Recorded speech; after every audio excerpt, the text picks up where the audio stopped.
To Mars.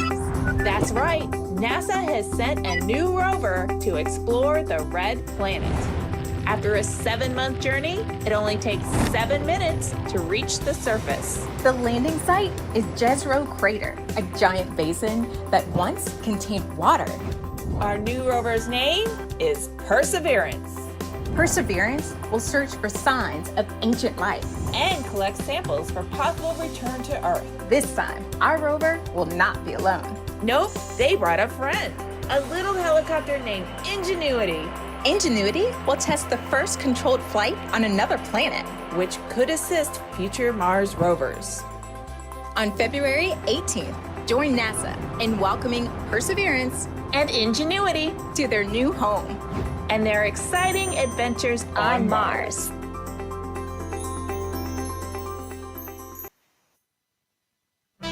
Kaibigan, may mga tao na ba? Meron naman tayong mga viewers. Wala pa yata. Pa-share, pa-like, pa-subscribe. Ayan, again. Wala pa tayong viewers. Kalimitan lahat doon sa ano. But anyway, this is a special coverage po ng CPRM, ng Canadian Pinoy Radio Montreal. Baka naman ay samahan nyo ako. And we will witness this. Kung sa Tagalog pa ay ano ba tawag ito? Paano ba tawagin ito?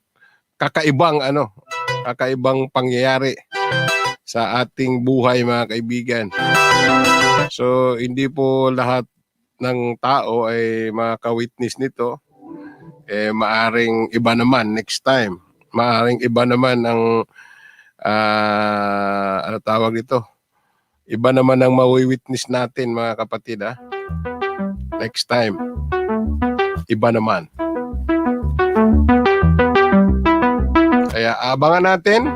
Malapit na po, mga 1 minute na lang. Mag-uumpisa na po ang broadcast sa NASA mismo, mga kaibigan. Sa NASA. From NASA, ika nga. Pero habang wala pa, dito muna tayo sa atin. Sa tayo muna. Ika nga, panoorin natin to, Bolet. Welcome to Mars. That's right, NASA has sent a new rover to explore the red planet. After a 7-month journey, it only takes 7 minutes to reach the surface. The landing site is Jezero Crater, a giant basin that once contained water. Our new rover's name is Perseverance Perseverance will search for signs of ancient life. and collect samples for possible return to Earth. This time, our rover will not be alone. Nope, they brought a friend, a little helicopter named Ingenuity, Ingenuity will test the first controlled flight on another planet. which could assist future Mars rovers. On February 18th, join NASA in welcoming Perseverance And Ingenuity to their new home. and their exciting adventures on Mars.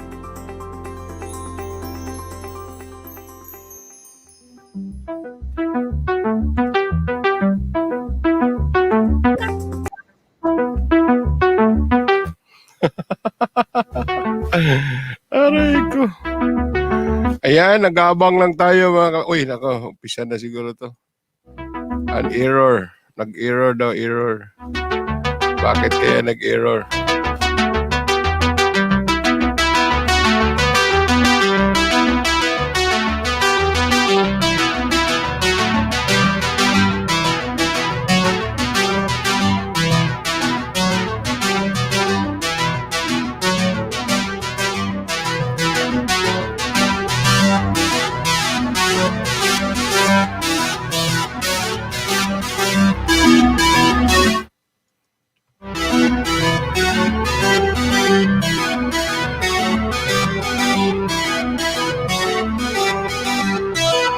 Yes, habang nag-aabang tayo, manonood tayo nitong landing mga kaibigan.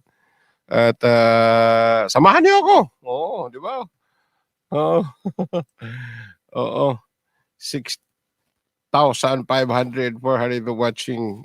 Oh, waiting.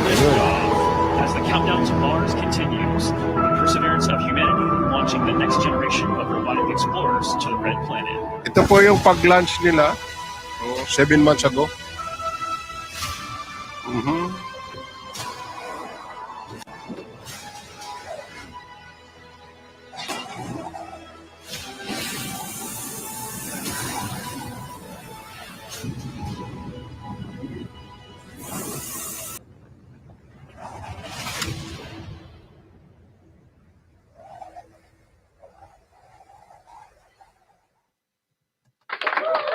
Welcome to NASA's Jet Propulsion Laboratory in Southern California. We are gearing up for NASA's Perseverance rover to touch down on Mars. Happening in an hour and a half from now, the rover will attempt to land in Jezero Crater. It is the most difficult landing site on Mars ever attempted. Thank you for joining us. I'm your host, Raquel Villanueva. In the past, mission team members gathered in our mission control for landings. But this time around, we have COVID safety measures in place. Today's landing will look a little different than what you've seen before.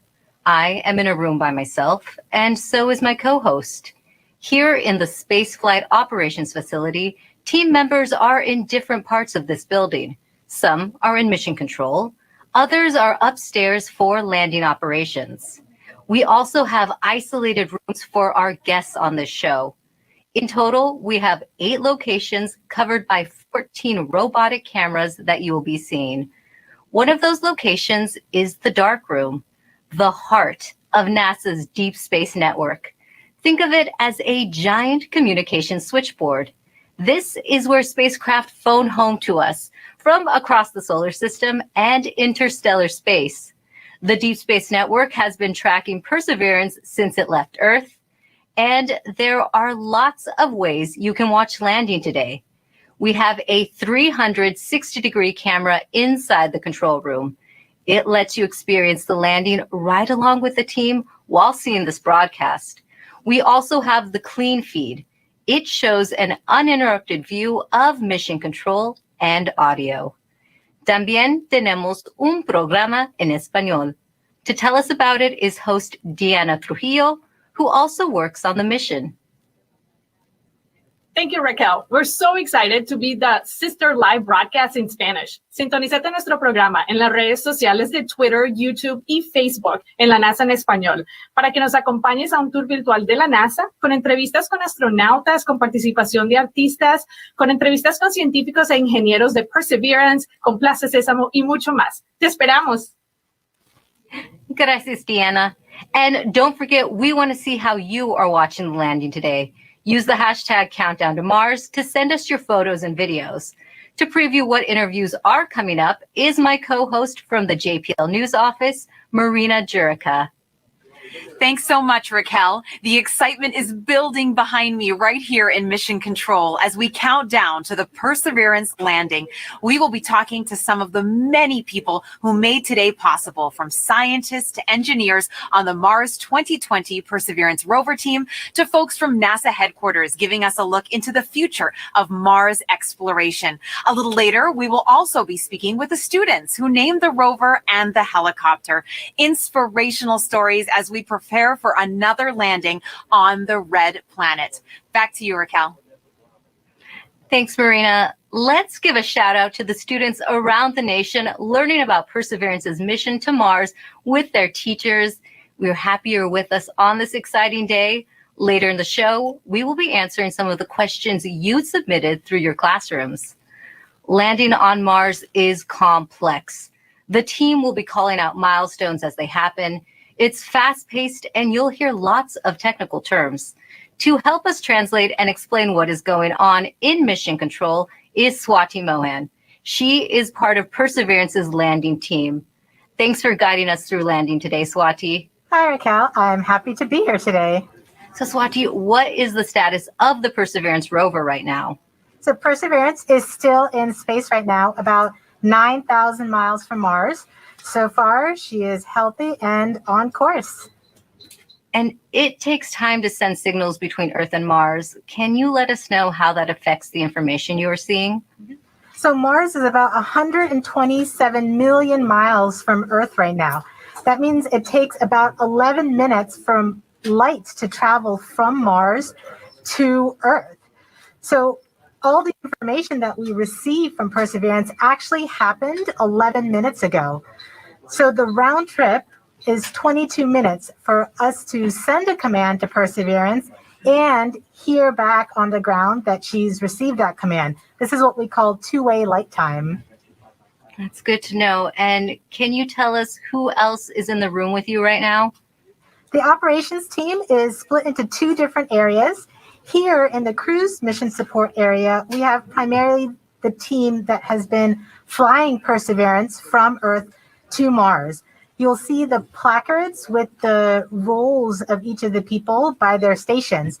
Some of the people you may hear talking today are the flight director, who is the conductor of our operations orchestra here, the entry, descent, and landing activity lead, who is a member of the landing team tasked with understanding the execution of entry, descent, and landing, and then also the telecommunications and entry, descent, and landing communications engineers who will be monitoring the signal from Perseverance through the different paths that we have. Upstairs, in what we call the war room, we have almost the entire entry, descent, and landing operations team.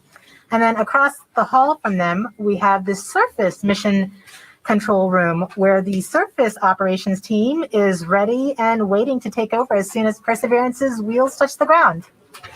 And you have been part of this mission for years now. Can you tell us what have you been working on?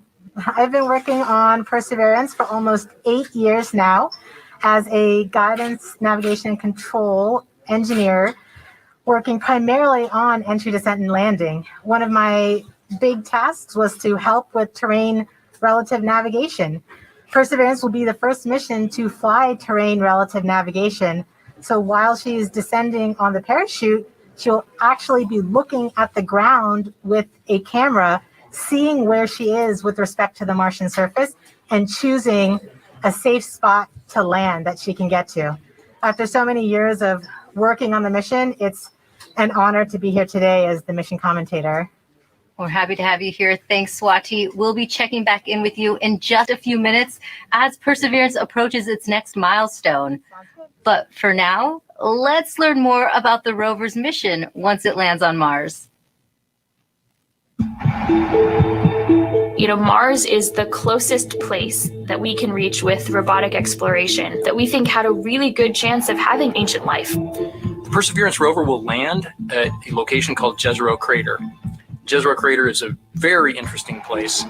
It's a crater that once held a lake. There are a lot of craters. The crater was filled with water. In Jezero, we have probably one of the most beautifully preserved delta deposits on Mars in that crater. This is a wonderful place to live for microorganisms, and it is also a wonderful place for those microorganisms to be preserved so that we can find them now so many billions of years later. There is no other place on Mars that has the unique combination of a lake setting, a beautifully preserved delta, and the diverse mineralogy that we have in Jezero Crater. So it's truly a special landing site. The major goal of the Perseverance mission is to investigate astrobiology on Mars, and in particular, to address the question of whether life ever existed on Mars. The Perseverance rover starts with a design that's very similar to Curiosity. We've added to it a whole new set of science instruments, and these science instruments were purposefully selected to help us in the search for biosignatures. We're going to be taking microphones with us. For the first time, we're going to have that human sense on another planet. Perseverance carries with her a grand experiment in spacefaring technology, a helicopter, the name of which is now ingenuity. One of the major upgrades that Perseverance has from Curiosity is that it's able to self-drive for a distance of up to 200 meters per day. As the rover is driving, it's literally building the map of the road it's driving on Mars. Scientists for years have told us that to really unlock the secrets of Mars, we have to bring samples from Mars back to Earth. So what Mars 2020 is going to do is to drill samples, put them in small tubes. We're going to seal it in its own individual tube. We set them on the surface to provide a target for the second two missions, which hopefully will get in development in the next several years and could potentially get the samples back to Earth by 2031. Perseverance is a very, very profound first step in both our understanding of our place in the universe and a stepping stone towards human exploration on Mars.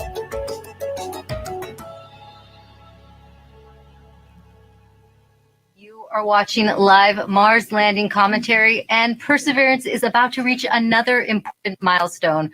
Swati, can you tell us what is happening? We are at a milestone where the operations team determines whether they're ready to turn off the transmitter to Perseverance.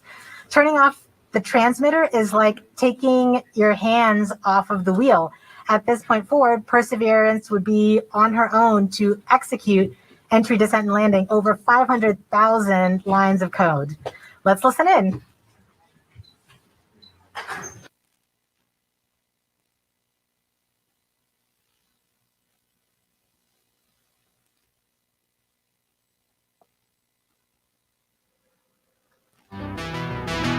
Oops, ano nangyari? What happened?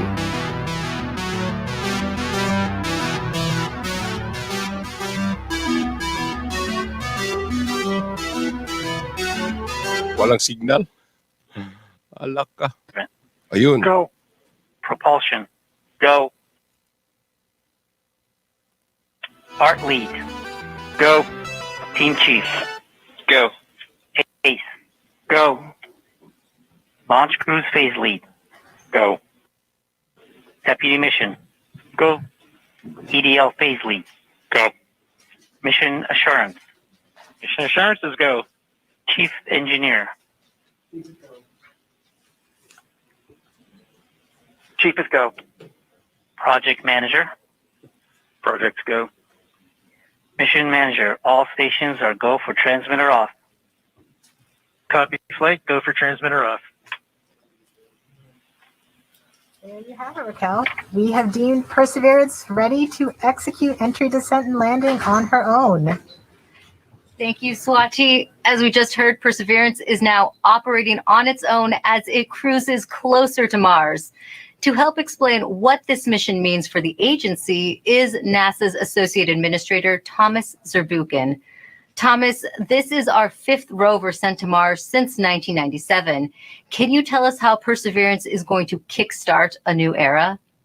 Wow, this is such an important day today, and it really is the beginning of a new era in a sense that we're going from exploration, with experiments on rovers, looking around, doing analysis, to the sample return phase, in which we're not only looking around, looking at the geology, but really turning our rover into a robotic geologist and astrobiologist, collecting samples that we will bring back to Earth. And for us, of course, those are where the best laboratories are of all of humanity. Some of them still remain to be explored by some that are not yet in the science community yet.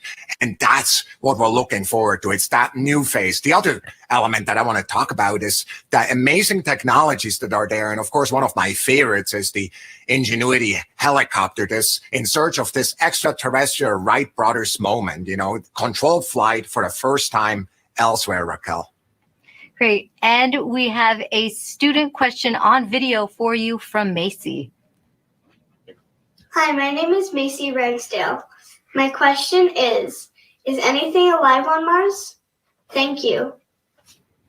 Well, Macy, I'm so glad for your question. That's a question I ask myself. Is anything alive there? And frankly, at the surface where we're going right now with Perseverance, we do not believe there's anything alive right there because of the radiation that's there. It's chilling cold and there's really no water there. But guess what? We think that 3 billion years ago, this looked like a stream that you may see on Earth. And frankly, a lot more similar than Earth, with water with a magnetic field, just like the Earth with an atmosphere.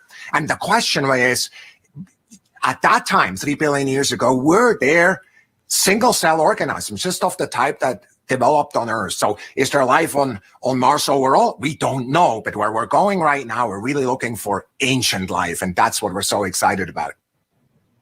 Thank you for your time today, Thomas. And thanks to everyone who has been using the hashtag Countdown to Mars. Here are some of the photos that you've sent in so far. Let's take a look. Now, please keep sharing with us how you are watching this moment today. For now, let's go back to Swati for an important update to what's going on in mission control as we get closer to another milestone. Hi, Raquel. This next milestone is a communications poll. So during landing, not only will Perseverance talk directly to Earth, but we'll also be talking to 2 spacecraft that are currently orbiting Mars, the Mars Reconnaissance Orbiter and the MAVEN spacecraft. This poll is to confirm with the Mars Reconnaissance Orbiter spacecraft and the MAVEN spacecraft teams that they are ready and on track to support the relay from Perseverance. Let's listen in.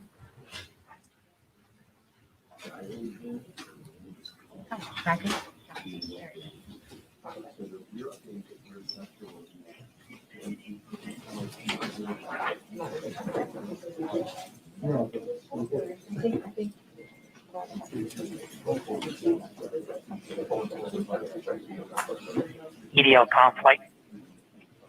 Good flight. Have you performed the comm check and readiness of the orbiters? We have performed the voice check and the readiness poll and can confirm that MRO, MAVEN, EDA, Radio Science 1 and 2, UHF, DTE, CSN, and EDL GDS are all ready to support. Copy, EDL comm.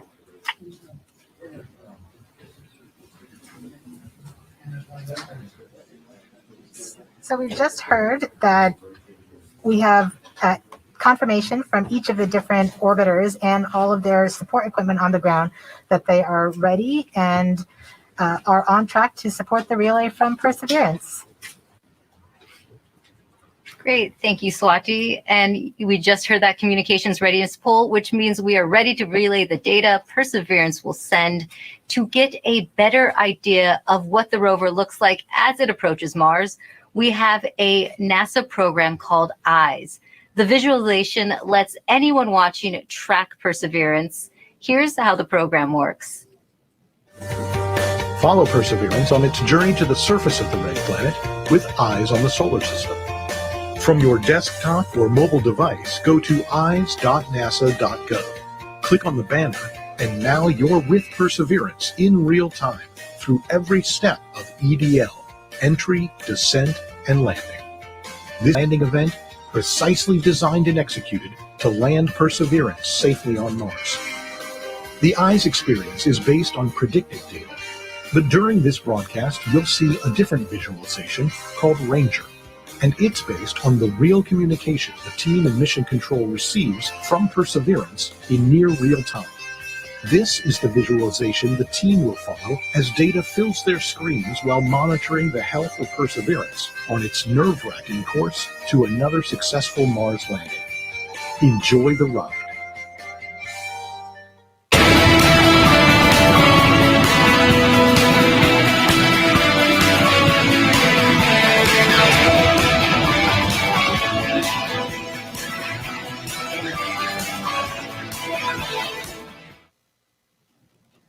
You are watching live Mars landing commentary. Stepping outside Mission Control to talk to us is Perseverance system engineer, Matt Smith.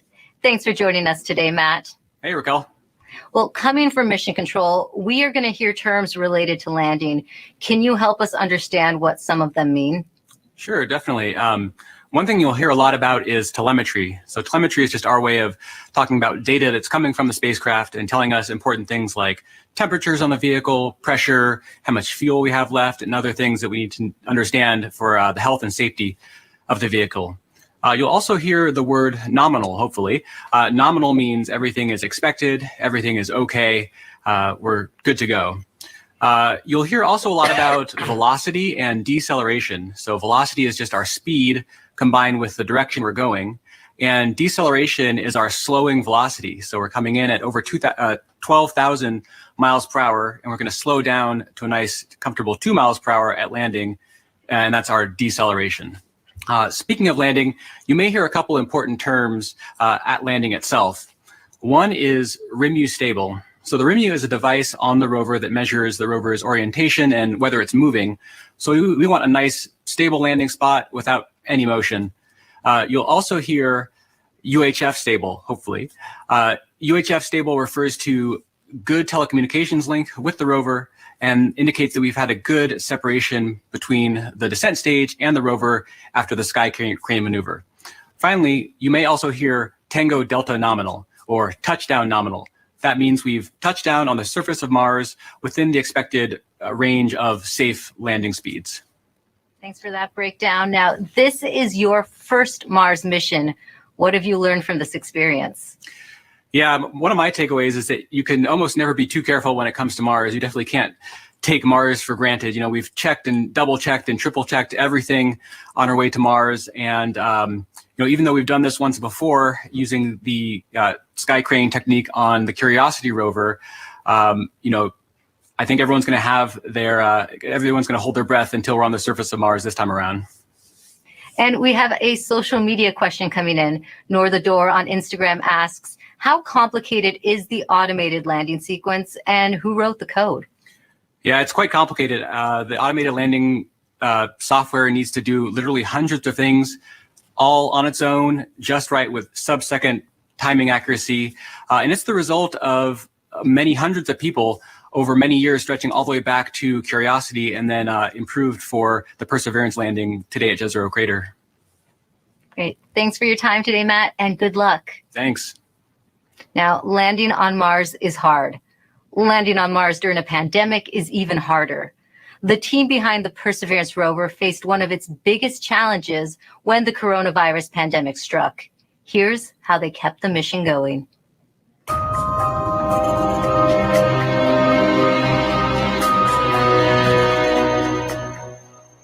When the pandemic struck, the future was certainly unknown. It was like walking into a blind, dark alley. You didn't know what was there, what was in front of you, what you were going to have to deal with. It's something that nobody expected. It's something that nobody could plan for. So we all were asked to start working from home. Rather than your first priority being mission success and getting to the launch pad, your first priority immediately gets displaced, and it's now the safety of the people. And it took a lot of work to put stuff together in order to keep momentum going, to keep people working safely, keep them healthy, and to keep the project on schedule. We called the effort Mars 2020 Safe at Work, and the objective was to keep the team as safe or safer than they would be if they were not working. You know, putting a spacecraft together that's going to Mars and not making a mistake, it's hard no matter what. Trying to do it during the middle of a pandemic, it's a lot harder. And liftoff. As the countdown to Mars continues, the perseverance of humanity launching the next generation of robotic explorers to the Red Planet. Certainly never done something like this before, trying to lead a team that's flying a spacecraft on the way to Mars while getting ready for landing, while doing it all from home. There's no doubt that working in isolation, not virtual isolation, but in physical isolation from everyone else, is a challenge. We had to rethink and redesign what it meant to operate a spacecraft in flight when we couldn't all be in the same room in mission control, seeing the data come down from Perseverance. It was a major change going to that, you know, looking at everyone on a screen instead of in person. Because of the pandemic, you can't just pop over your cubicle wall and talk to the person next to you. It's definitely been a challenge to figure out how to communicate and get everything done remotely, but we've managed to make it work. We are explorers. Our job is to go into the unknown. And this is just another example of the unknown. We're really doing something that's transformative and trying to understand whether or not life evolved on another planet. That's the fundamental objective of this mission. We're all still connected by this incredible mission and this wonderful team that we have the opportunity to be a part of. So that keeps at least me going. Pretty much everybody that I've talked to that's associated with the mission has said the same thing, which is you could not have come up with a better name than Perseverance. It's an amazing serendipity. We get to persevere through working on Perseverance.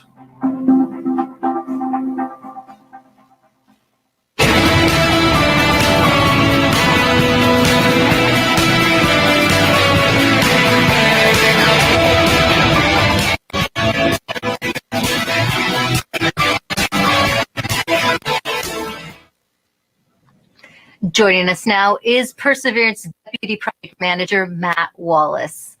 Matt, just how ambitious is this mission, and how does this team stay on track with unexpected challenges like the pandemic? Well, it's a very ambitious mission. You know, we're carrying not only a host of new, extremely capable science instruments to do that science mission that we've talked about, but also a number of technology experiments to provide feed-forward information into the next set of robotic explorers or even human exploration of Mars. So there's a lot for us to do. We look a lot like Curiosity, but in fact, we're carrying 50% more payload down to the surface of Mars. And so it's been a big challenge. You know, and it was particularly challenging when the pandemic struck. It came at a critical time in our processing. We were just months away from launching. We're trying to essentially get the spacecraft assembled, do the final tests. It did not have a lot of margin in our schedule. And our focus just entirely shifted from that to keeping the team safe and keeping their families safe. And we had to do that quickly, to make the adjustment quickly. I think, you know, we got through it with a lot of help. A lot of people stepped up to make it happen. The team was tenacious, and we managed to get it launched and fly it to Mars. You know, thanks to a lot of help. And Matt, just how large is the team that worked on Perseverance? It's a big team. A couple thousand people here just at JPL, in fact, have worked on the mission. And then almost every other NASA center has contributed in some significant and critical way as well. We have over 1,000 industry partners that have provided hardware into this mission from 44 different states, 60 different cities. And of course, we have international contributions from Europe and many other international providers as well. So it's a big team. It's taken a lot of people to get us to where we're at. That is a big team. This is the most difficult landing site ever attempted. Now, why do you think Perseverance is ready to land in Jezero Crater now? Jezero is tough. I mean, it's scientifically fascinating because it's got a lot of things like craters and, you know, rock fields and cliffs and sand dunes and that sort of thing, which are great for the science community. That's exactly the type of features they're looking for to learn more about Mars. But they're all landing hazards for us. And so we've had to add new technology to remote navigation, which is the ability essentially to divert away from hazards. But we have taken this system through the same types of paces that we have in previous missions. We've used the same techniques, the same best practices for engineering verification. And in many cases, we've used the same people. This, in fact, is my fifth Mars rover mission, and I'm not alone. There's other people on the project in the same situation. So, you know, the team has given it everything they've gotten to put it all out there and to make this successful. And I think we're ready. Thanks, Matt, and good luck on your fifth mission. Thank you very much. Well, Jezero Crater is a location on Mars that has intrigued scientists for years. Let's head over to Marina to learn more about the science goals of the mission. That's right, Raquel. Here to explain why we want to go there is Deputy Project Scientist Katie Stack Morgan. Welcome, Katie. Thanks, Marina. Glad to be here. Now, Perseverance is landing on Mars at the Jezero Crater. Why is it that you and the team chose this particular area?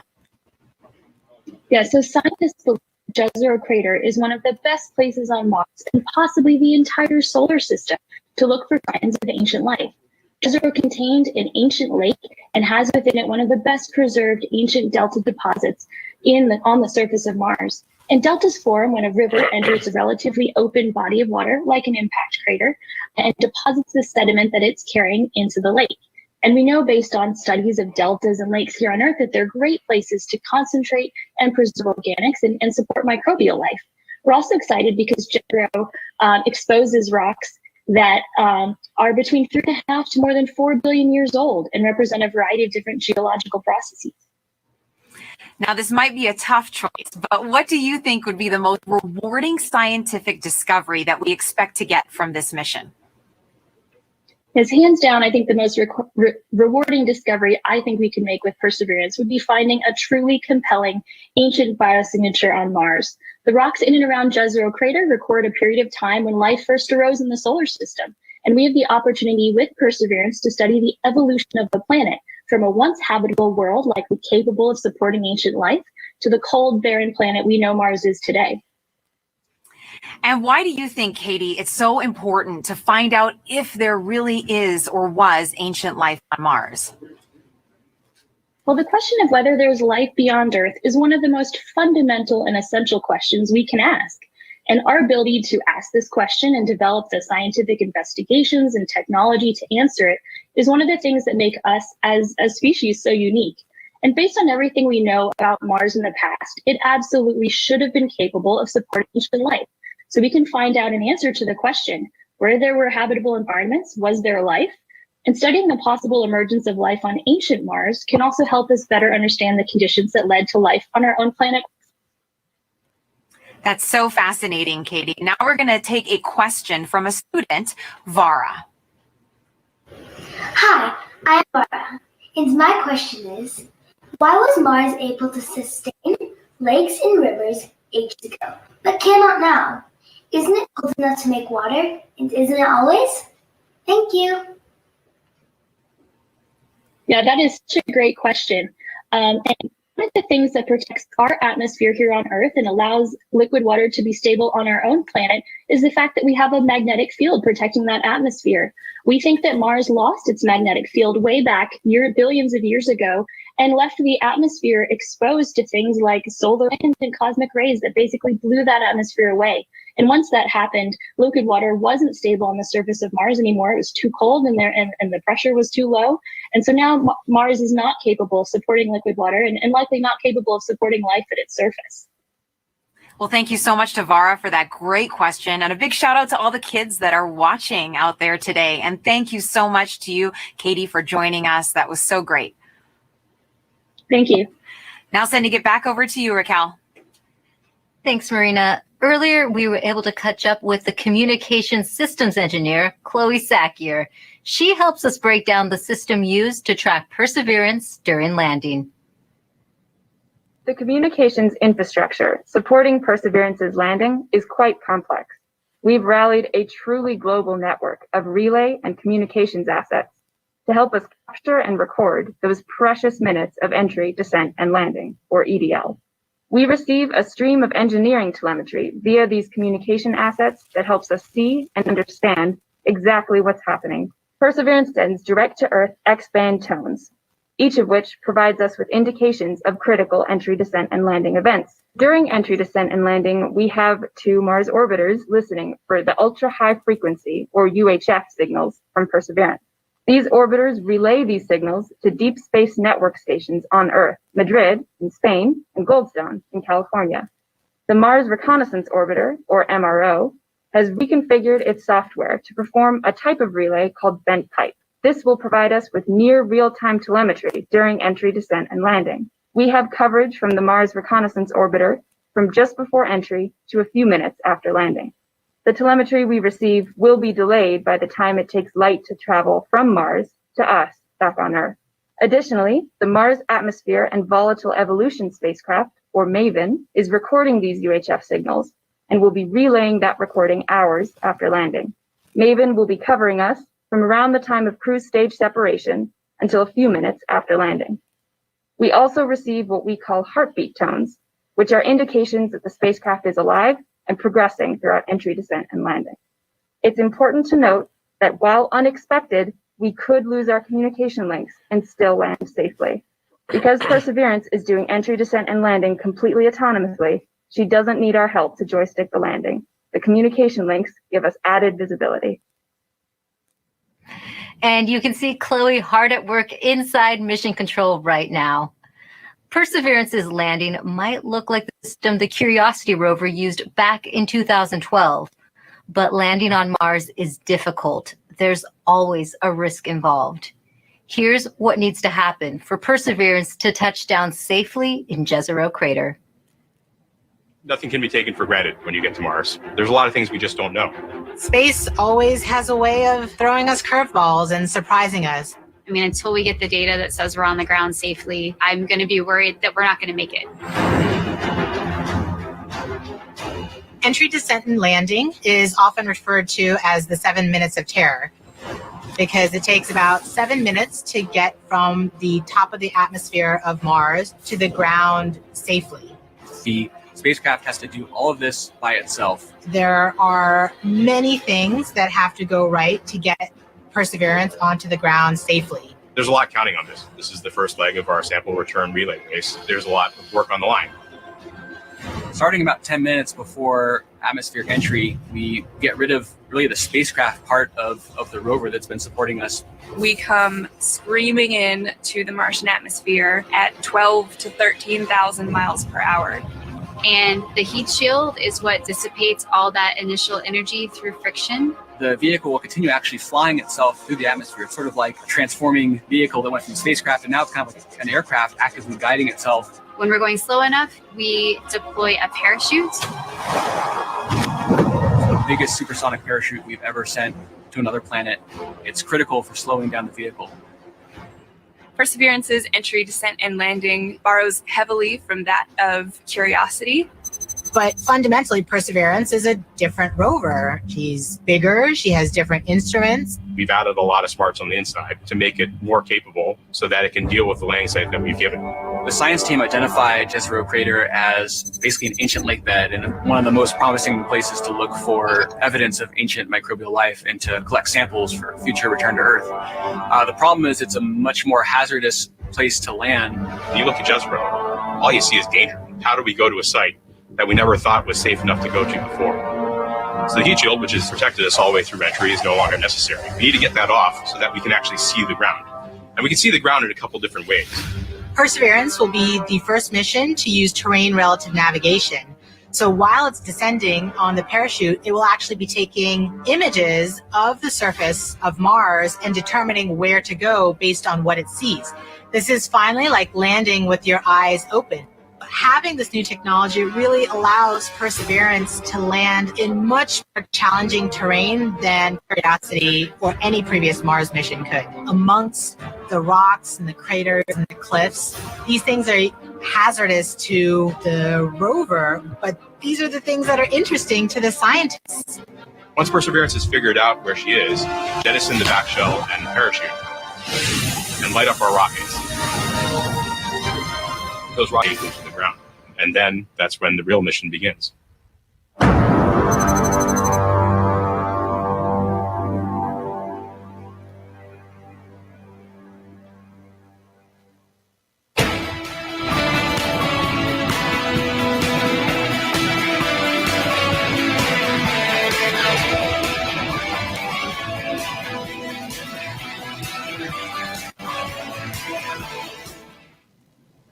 With us now is Al Chen. He is Perseverance's entry, descent, and landing lead.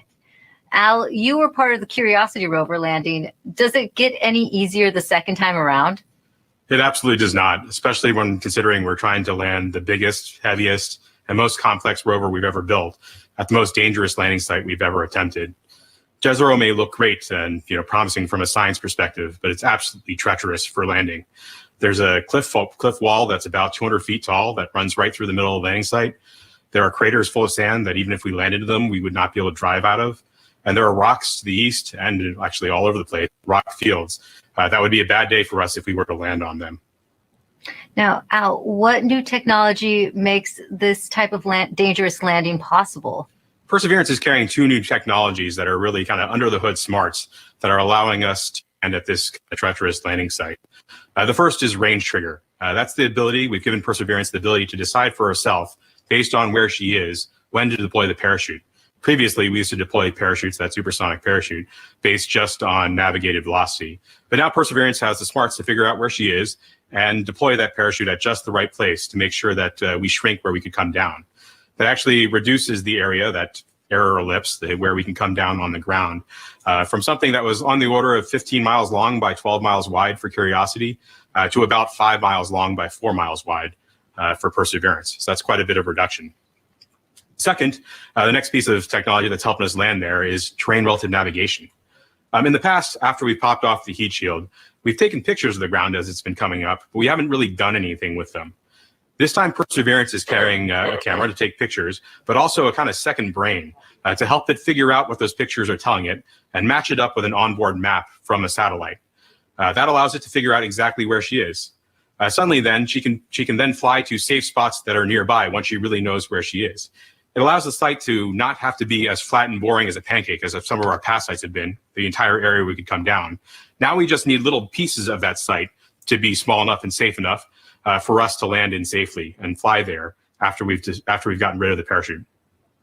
And we also have a social media question coming in. Sansakari14 on Instagram is asking, how does the Sky Crane decide where to move itself after the payload lands? After the payload lands, after the rover touches down, the Sky Crane, the descent stage, which is that rocket-powered jetpack above it, the first job, of course, is to make sure you don't hurt the rover. So it'll turn forward or backward so that the engine plumes don't pass over the rover. So it'll come up and start to turn. And it'll go in whichever direction is closest to north. So it can either go forward, if that's the way north is, or go toward the rear of the rover, if that's where north is. And it'll fly about a third of a mile or so away. Thanks for talking to us today, Al. Thank you very much. Now, let's head back to Mission Control for an update from Swati. Hi, Raquel. So remember that command that we sent at around 11:35 to turn the transmitter off? We are just about to get confirmation that Perseverance has received the command. The command took 11 minutes to go to Perseverance, and then the reply took 11 minutes to get back from Perseverance to the ground. So we should hear any second now that we have officially turned off the transmitter. And after that, we will be about 4 minutes from the start of entry, descent, and landing mode. At this point, we will transition from the cruise approach mode to entry, descent, and landing. And that means our travel from Earth to Mars is done, and now we just need to get to the surface. So far, things are looking good. Great. So this is CAD 3, ready to show estimated miss distance for OD 132. Copy EDL phase, we'll come back.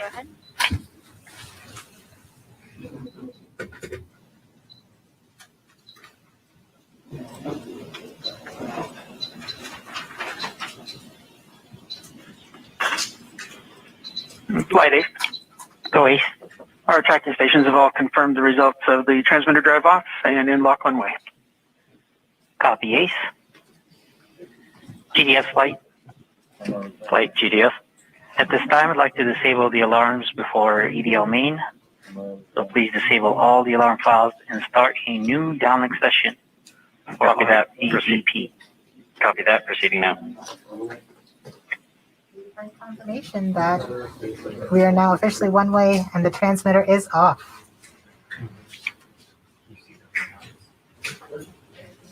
Rover mission has helped shape the other, starting with the landing of the Pathfinder more than 20 years ago, leading up to where we are today with Perseverance. Perseverance Deputy Project Manager Jennifer Trosper has worked on every Mars rover mission, and she joins us now. Jennifer, how does Perseverance fit into the history of exploring Mars? Thanks, Raquel. It's great to be here. Well, Perseverance is NASA's 5th rover on Mars, and I've had the privilege of working on every one of them. And the very first rover was the Sojourner rover we sent in 1997, and it was the size of a microwave oven. And even at that small size, Sojourner was able to transform the way that we explore Mars, from stationary landers to small roving robots that go from place to place, just like a geologist would on Earth. So once we had that roving capability, then we sent our twin rovers Spirit and Opportunity. Spirit and Opportunity were tasked with finding evidence of ancient water on Mars. Now they did. They're great explorers, and both of them found ample evidence that water had once existed on the surface of Mars. But we had a question. Another question then was, Mars ever habitable if water had been there? And that's when we sent Curiosity. Now, Curiosity was a major upgrade to our rover fleet. She's the size of a small car. She landed with the Sky Crane system instead of airbags. And she also carries along her own sample analytics lab, and she's still operating today. And during her exploration, she has found evidence of a habitable environment in an ancient lake bed on Mars. So now we're sending Perseverance. Perseverance is tasked with answering the question and looking for evidence of ancient microbial life on Mars. And in order to do this, she has to be the smartest and most capable rover we've ever sent. Speaking of Perseverance, can you tell us more about how Perseverance is smarter than its predecessors? Yes, we've made a lot of upgrades to help her along with the surface mission. One of them is for her autonomous traverse capability. When I say autonomous traverse, I mean we tell her where we want her to end up, and she has to figure out the safe and best way to get there. In order to do that, she uses her cameras, algorithms, a computer. So we've given her another computer, we've upgraded the cameras, and we've upgraded the algorithms. Now she drives 3 times as fast as Curiosity could drive in this autonomous traverse mode. In fact, her average daily distance for driving, about 200 meters, is close to the maximum distance any rover has ever driven in a day on Mars. So she's fast. Another thing that we've done, which is the most significant upgrade that we've made, is the sample caching system itself. Curiosity has a robotic arm, like Perseverance has a robotic arm, but on the end of Perseverance's robotic arm is a coring drill that will go and take rock cores, transfer them into sample tubes and into the rover, where another robotic arm will take those tubes, will seal them and store them, and eventually drop them on the surface of Mars for future return to Earth. Great. And we also have a social media question about Perseverance. Erica AS on Instagram wants to know what the wheels of the rover are made out of. Great question. Well, you may think we make them out of some material you've never heard of. It turns out they're made of aluminum. Now, Perseverance's wheels are a little thicker than Curiosity's, but they're actually both made out of aluminum. And one more question for you. Can you tell us more about the importance of where you are right now in the building? Yes, I am above, on the 2nd floor, above the cruise mission support area that you've been watching. And this is the surface mission support area. So as soon as Perseverance lands, all commands, this room will take over. It will become headquarters for operating Perseverance on Mars. Thanks for taking the time to talk to us today, Jennifer. Thank you. Now, we now know Perseverance's place in history. Let's take an up-close look at the rover with Mars 2020 System Testbed Engineer, Elio Morillo. Thank you, Raquel. I'm standing in front of the Mars 2020 Perseverance scaled model. As you can tell, this vehicle is about the size of a Mini Cooper. These wheels are obviously black here and they look like rubber, but they're actually fully made of metal. These wheels are designed to allow us to climb over obstacles and of course climb over hills and minimize the amount of slipping once we're traversing on the surface of Mars. Here in the front of the rover, we have the sample caching system. And of course, at the very front end of this is the robotic arm, which this entire system is arguably the most complex robotic system we've ever sent outside of Earth. Here at the tip of the arm, we have a turret which contains a suite of instruments along with some drills and coring capabilities that will allow us to do contact science once we get to the surface of Mars. Not only that, this robotic system is equipped to collect samples about the size of a piece of chalk that then eventually will be stored inside of the vehicle and dropped off in a later location so that an eventual mission can go and return these samples to Earth, something we've never done in the past. Here in the front, we have the remote sensing mast. Something of note is that this mechanism is going to be stowed upon the touchdown on the surface of Mars. And one of the first critical activities we do is deploy this mechanism. This mechanism includes several cameras that are going to give us some of the most breathtaking images we've ever taken on Mars. Along with that, we have some lasers as well as a spectrometer. They're going to allow us to do some remote science. Here you see some of these extrusions that are part of a larger weather suite of instruments that will allow us to characterize the local climate around Perseverance. So that's a quick tour of the rover, but I got to get back to work. So back to you.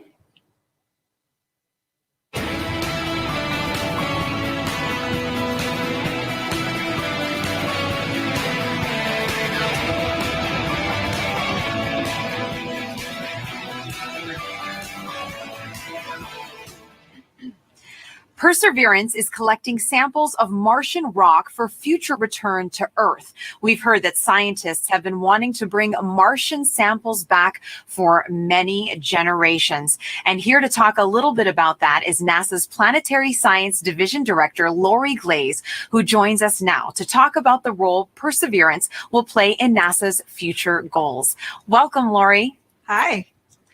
Now, as you just heard, we've heard that scientists have been wanting to bring back these Martian samples for a very long time. Why do we need to bring them back? That's really a great question. You know, we actually have examples of Mars already here on Earth that came here as meteorites, but we don't know exactly where they came from on Mars. And then they also have had to make the trip from Mars to Earth. And so they got altered during that time. And then during their entry and descent into the Earth's atmosphere, that also changes what those rocks are like. So being able to go to Mars and actually collect a sample where we know exactly where it came from and we know we can preserve it and keep it pristine and carry it all the way back here, this will be incredibly important to help us answer questions about the geologic history of Mars, understanding how it formed and evolved, and also really important questions about whether or not life actually existed on Mars 3.5 billion years ago, and whether that life, if it existed, has been preserved in the surface of Mars. Now, Lori, these sample tubes that Perseverance is going to be collecting, they're the cleanest things ever created on Earth. Tell me a little bit about that. Oh my goodness. We worked so hard. The team here at JPL is absolutely incredible to assure that those sample tubes are incredibly clean. One of the main goals of this mission is to be able to detect if there's actual life that's preserved, ancient life preserved in those rocks, in those samples. And we definitely don't want to be carrying, our own DNA off to Mars and then bring it back here to confuse our scientists when they're trying to study those samples. So it is an incredibly clean set of equipment that's been sent there. As you said, the cleanest thing we've ever sent into space. Now, this is a very complicated campaign. Can you break down for us how it's going to work and if there's any international partners working with us? You are correct. The Mars sample return campaign is incredibly complex. In fact, it's probably the most challenging thing we've ever tried to do. But we're definitely not going to try and do it alone.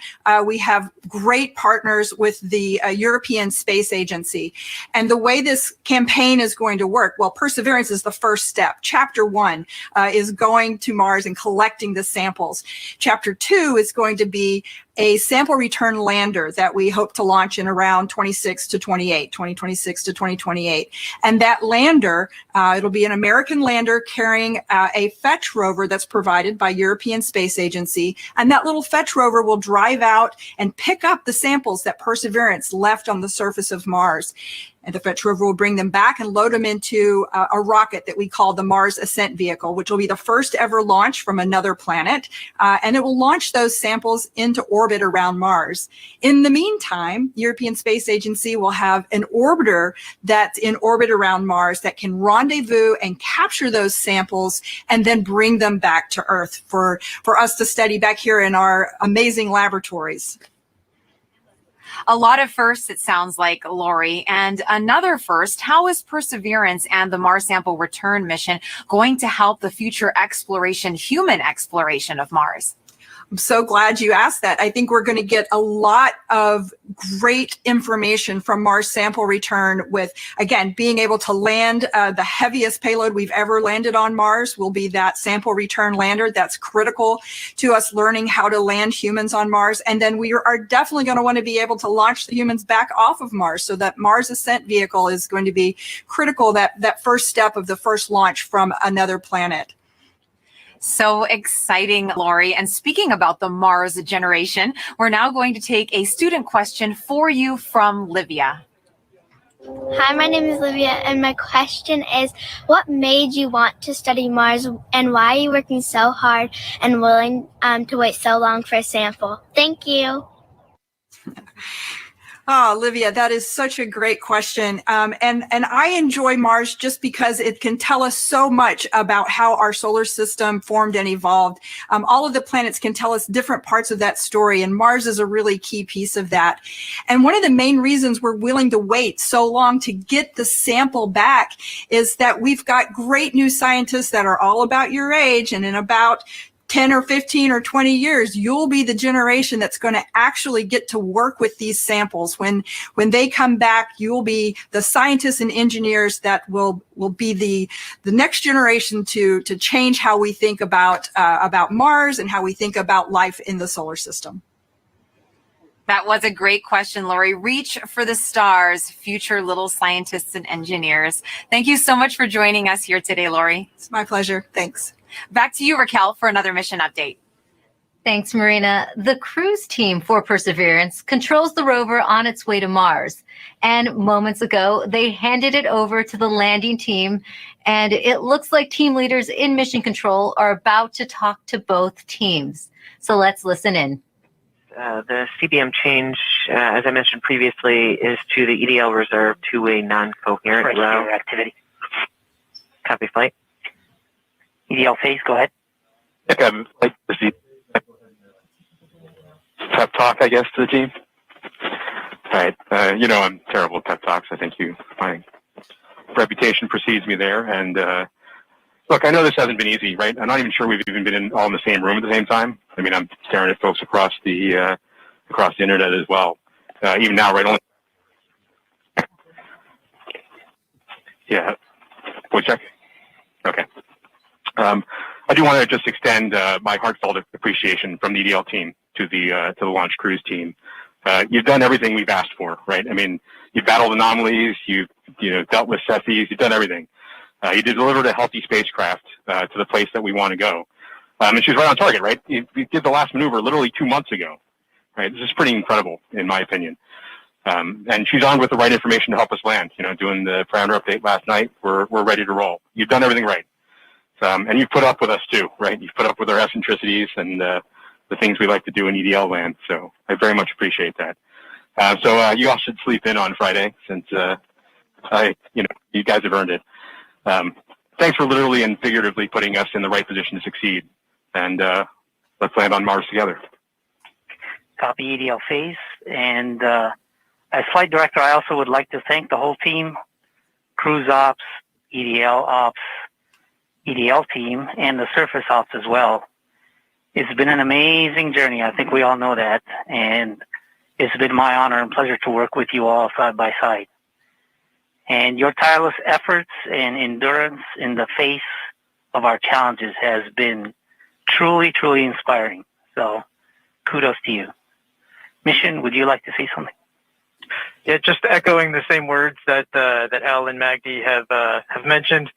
You guys have overcome great obstacles in the last 6.5 months, and it started with an earthquake in this room on launch day at L-20 minutes. So I can't be more proud than all of the achievements that you guys have pulled off in the last 6.5 months. Whatever happens in the next hour and a half, you can be proud of the achievements that you've accomplished so far. I look forward to seeing you on the other side, and I only wish that the rest of our team could be sharing this moment with us. This is a very unusual event. This room is only half as full as it would be if we weren't in this pandemic. So missing everybody on the team who's not with us here today. And go EDL. Welcome to the EDL family.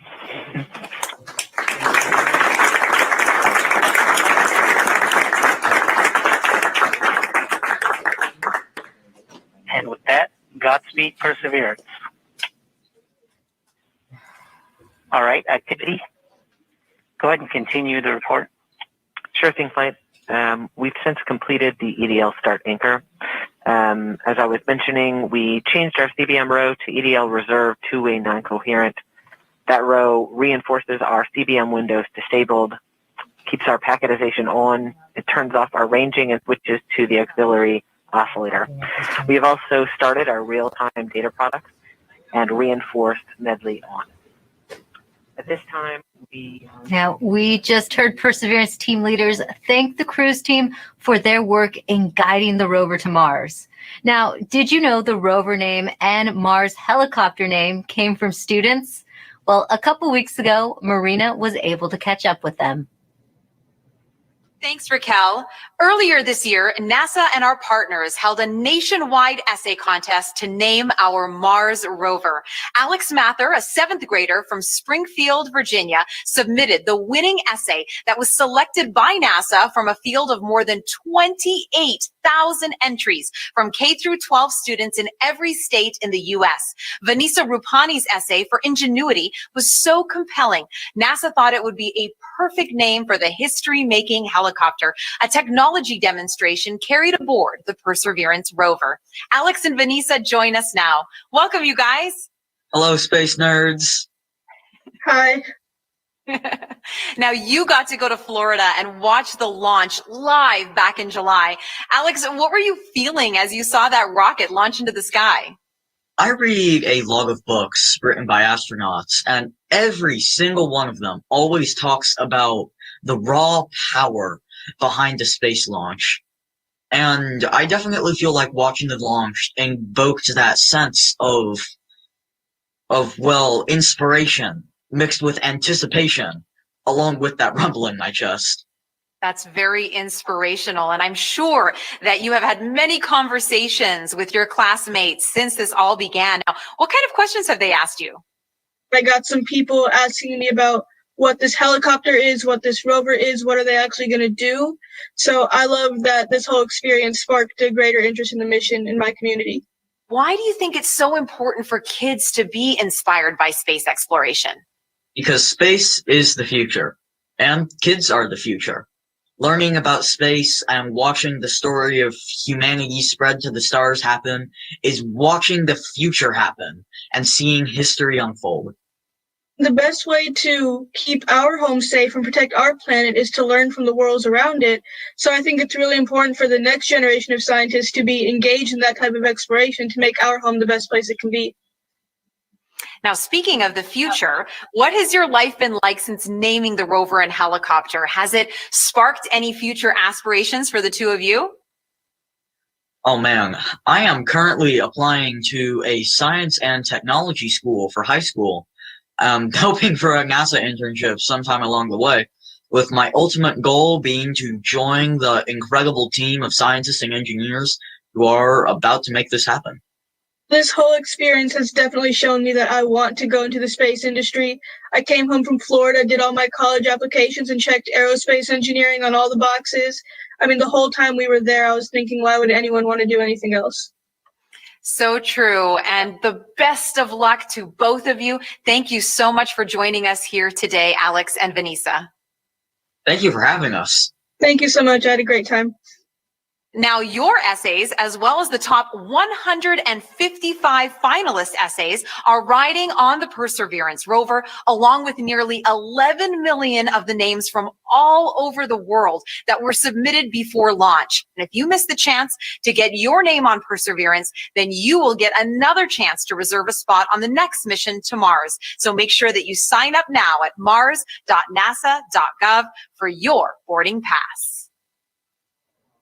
As virtual celebrations are happening all over the globe, let's take a look at some of your submissions on our social channels, showing us how you're celebrating the Perseverance landing right now. And remember to hashtag countdown to Mars and send those in. We would love to show them off. Look at these kids. They are getting so excited. Everyone's watching it. A lot of classrooms are watching it. Oh, and great. Someone did a Lego version of Perseverance, which is awesome. It looks fantastic. We love getting all your pictures out there. We've gotten a lot of artwork from kids, which has been great. I know I have a 9-year-old John at home, and he loves to draw the rover. And look at that. That is awesome. That's better than anything I could bake. That's for sure. Perseverance in a cake. That looks so great. Delicious. I want to get into that. Another great send-in from David Bowie Reel. Thank you so much for your submissions. Remember, hashtag countdown to Mars. We love to see how you're celebrating. Now, you might know our next guest from shows like Emily's Wonder Lab. Joining me now is Emily Calandrelli.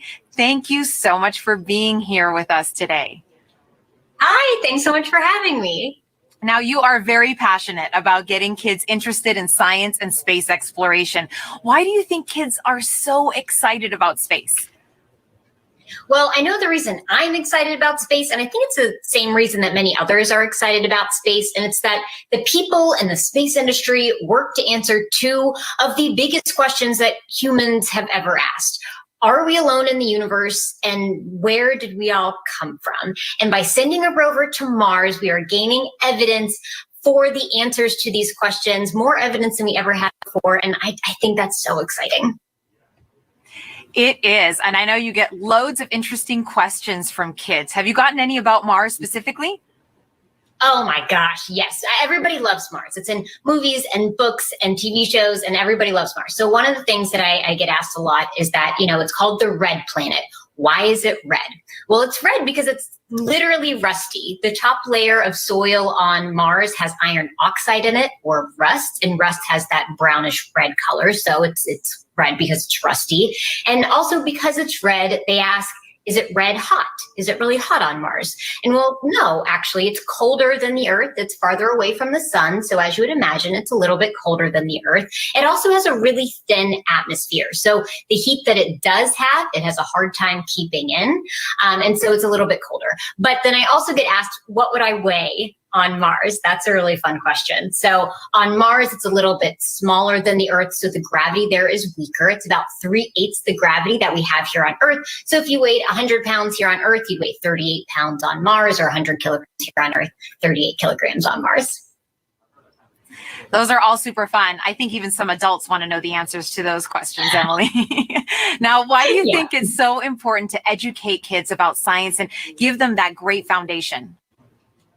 Well, science is the language of nature, and learning about science and learning how to think like a scientist means you are learning how to systematically seek out truth in the world. You are learning the scientific method. You're learning how to be a critical thinker. And honestly, those skills are great for whatever you end up wanting to do in life.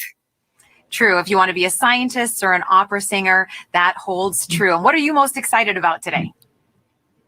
I mean, humans are launching a robot to Mars. That doesn't happen every day. I think in all of the hecticness that is going on today and all of the nerves, everyone can take a moment to sit back and remember that we live in a time when humans have the ability to send a robot to another planet. And that's so cool to me. It is very cool, Emily. Take a deep breath. Thanks for joining us here. Thanks for having me. Sending it back to you now, Raquel. Thanks, Marina. We are offering lots of ways to ride along with us to Mars. Now put yourself right into the action now with our Perseverance photo booth. You can pose next to the rover, place yourself in our mission control, and even see what you might look like taking a selfie on the red planet. There, you'll also have a chance to sign up to send your name to Mars on NASA's next flight to the red planet. It's all available at go.nasa.gov/Mars 2020 Toolkit. And joining us now is JPL Chief Engineer and Landing Veteran Rob Manning. He will be breaking down key moments coming up, and very few people know more about landing on Mars than Rob, going back to the Pathfinder mission in 1997.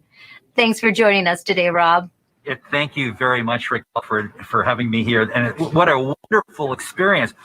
What a wonderful day for a beautiful day in California. We're just also excited here, anxious, worried, but very hopeful. Rob, I have a question for you. There is a landing tradition at JPL that involves eating peanuts for good luck. Can you tell us how did that start? Yes, it started in the mid-1960s. What happened was we had a series of missions that had failures. The Ranger program in the early 1960s, one after another, failed. And what happened was one day, a fellow by the name of Dick Wallace on Ranger number 7, on the 7th attempt, decided to bring peanuts to the ops area just before the launch. And guess what? That mission worked. Now, we're not supposed to be too superstitious. We're engineers and scientists after all, but we love tradition. And ever since then, before launch and before critical events like entry, descent, landing, we have brought out peanuts and shared them with the team. And it's been really a wonderful little experience. And so this is something we'll do. We're doing right now. And it's something that we just can't help ourselves. It's just part of the experience. Well, speaking of the experience, how did the Perseverance team keep the tradition alive this year? Well, this year we're passed out little packets of peanuts to the team, and they can sneak one peanut in their mouth as part of to keep the tradition alive. But this is part of the COVID experience, but we can't leave this one undone. So this is what we're doing, and this is going to help us land safely. All right. Thanks, Rob. I have some questions for you a little later on, but we're heading back to Swati Mohan, who is part of the landing team. She'll be calling out key milestone and events as they happen from Mission Control. So let's listen in right now. So right now we're still about 20 minutes from entry, and the EL phase is giving a last minute confirmation of what will be happening in the upcoming changes to the vehicle, just to remind the team. This will allow us to steer our trajectory as we make our way through the atmosphere. This is one of the things that allowed MSL, the Curiosity rover, to land where it did. And we're depending on the same type of entry guidance this time around to help get us very close to our target. As we make our way through entry, finish our guided entry profile, we'll do a maneuver called heading alignment, where we point toward the target and get ready to deploy the parachute. But before we deploy the parachute, we need to get rid of a set of balance masses that have been giving us a center of gravity, or CG offset, throughout the guided entry phase. So these are called the entry balance masses. We also call this maneuver SUFR, S-U-F-R, or straighten up and fly right. So we'll go ahead and eject those masses when we get a trigger.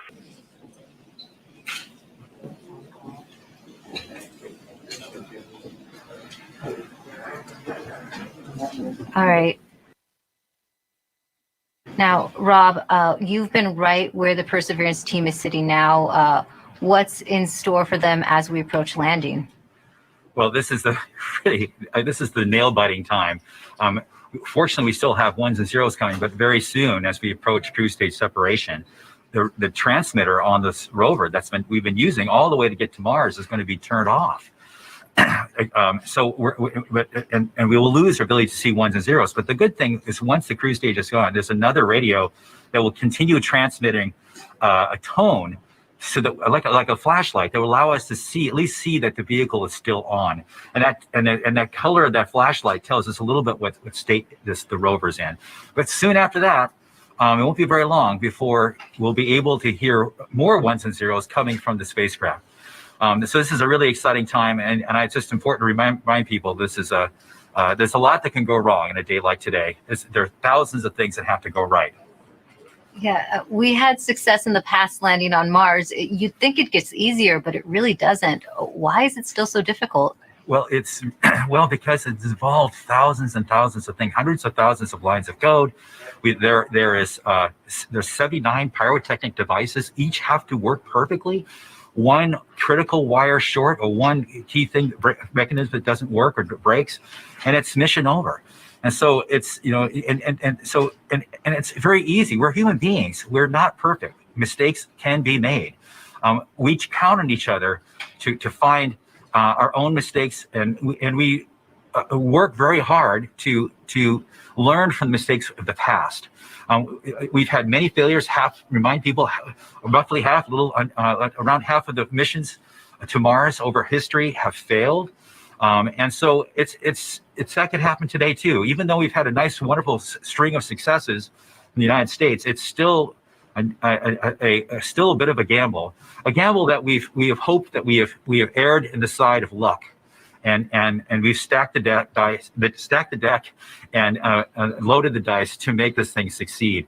But if we do fail, and something bad happens today, I can tell you, we're going to learn it. We'll have the data that tell us what happened. We'll know why. We'll figure it out. And if we are allowed, we will pick ourselves up and get us back on the horse. And if Congress and NASA allow, we will try again.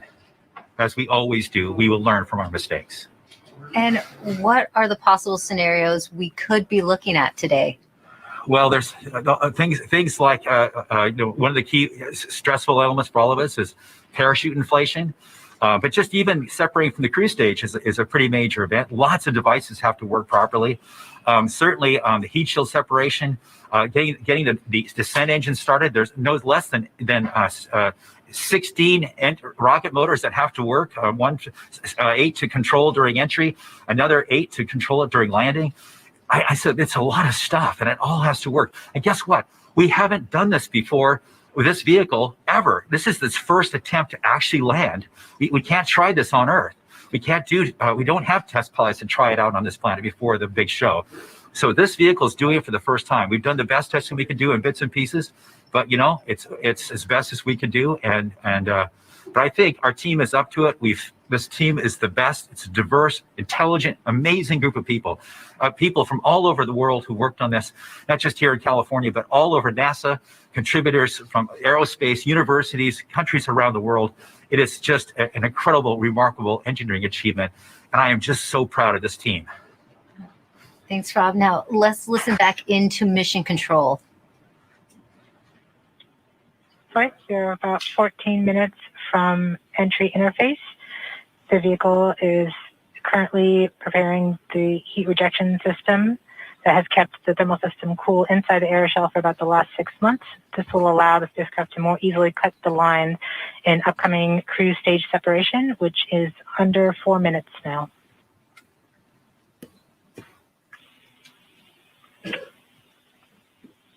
We have now enabled the Rover Pyro Bus. That's the pyrotechnic system that's we are powering off the cruise stage devices.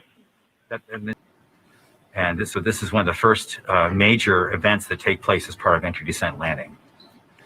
The HRS bent anchor is complete. Yes. We will see the next anchor in approximately 3 minutes. Okay. We are currently 12.5 minutes from entry interface. We are coming upon cruise stage separation in 2 minutes and 20 seconds. What's happening now, Rob? Okay, well, we're just waiting. The rover is completely in charge. It's doing all the things we've taught it how to do. It's all built into the software. We've tested it over and over and over again. This team has spent 24 hours a day, 7 days a week testing this thing for years. And so this is This is really the culmination of all that work. So this vehicle is getting ready to push that cruise stage away. Once it gets pushed away, the entry system with the rover inside, but the rover is still in charge, is going to get ready to take the vehicle, turn it to the right orientation, and aim it to Mars, and prepare for entering the atmosphere.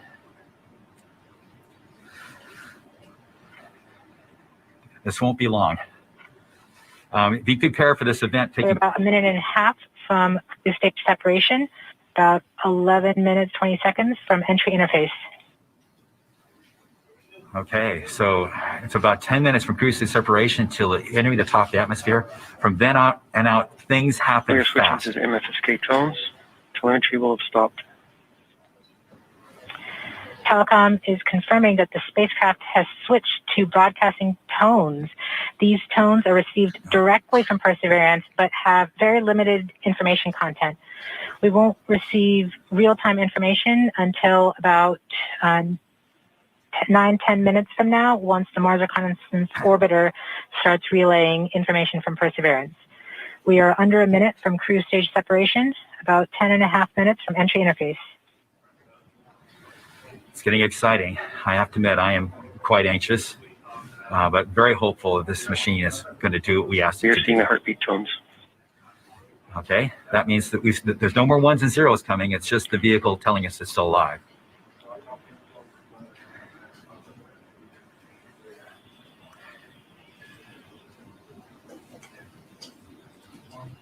We're continuing to receive tones from Perseverance, standing by for cruise stage separation.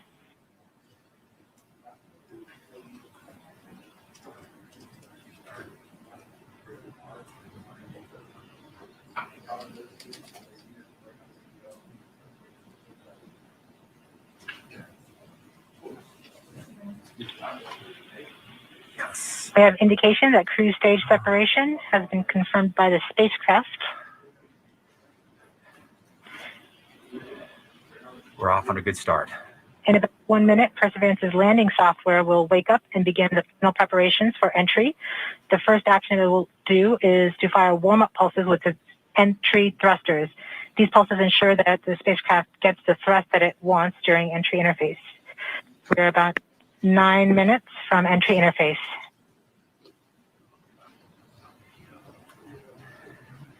Okay, so now the vehicle's on its own. It's turning itself into the direction of facing the heat shield toward Mars, and will eventually hitting the top of the atmosphere. We're not far away.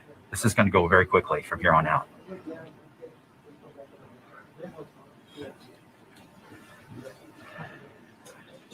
That's confirmation that we got shadowed by the cruise stage as it passed through our beam to the Earth.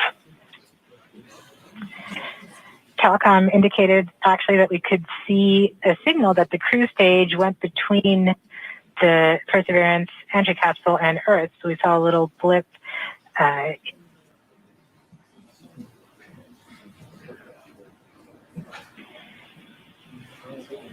this point, the spacecraft is trying to stop its spin from the cruise 2 revolutions per minute down to 0, and then will turn to its desired orientation from entry. It will separate the 2 balance masses that have kept it balanced during all of cruise. This will allow the entry capsule to have lift when it enters the atmosphere. We have confirmation that the spacecraft has turned to the desired entry attitude.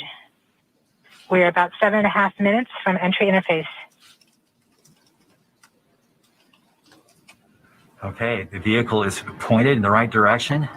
Thrusters are warmed up and doing their job. And now we've spun down from 2 revolutions per minute that the vehicle had the whole way to Mars as a spin-stabilized spacecraft.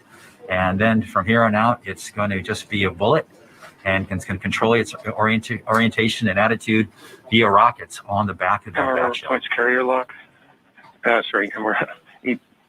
The DTE from Radio Science from Green Bank reports carrier lock. Yes. You see the carrier on the downlink.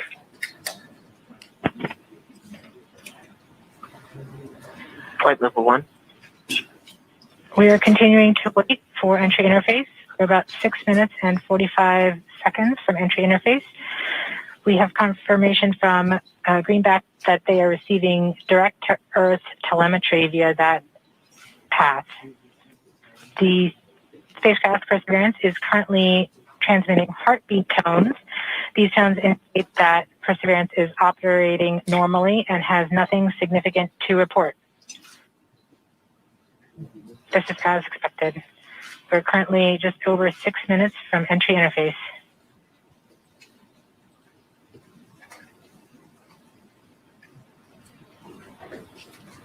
Okay, and now we wait.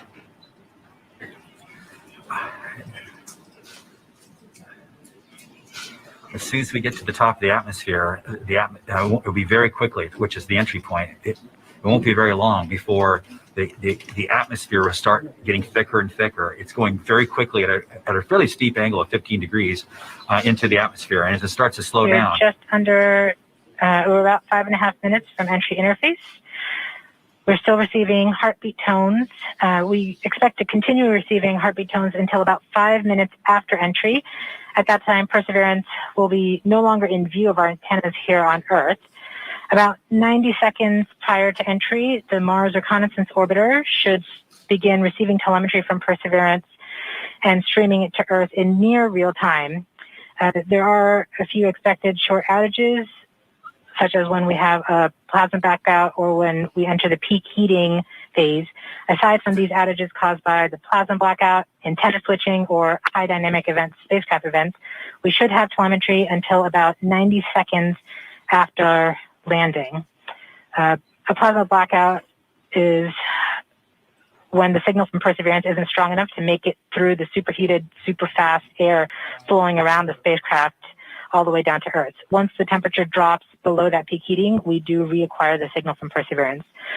We are currently about 4.5 minutes from entry interface. Perseverance continues to report heartbeat tones, indicating everything is nominal. Okay, what we're looking for now is Mars Reconnaissance Orbiter should be in view soon of our vehicle and be able to listen to ones and zeros coming from a separate radio that's really designed to talk between spacecraft. MRO reports the electro radio is powered on, ready to receive signals from the lander. Okay, MRO is ready and able and waiting to hear from our rover. Mars Reconnaissance Orbiter has reported that it's ready to receive the signals from Perseverance. It should be in a few minutes here. We're just flight level 1 from entry interface.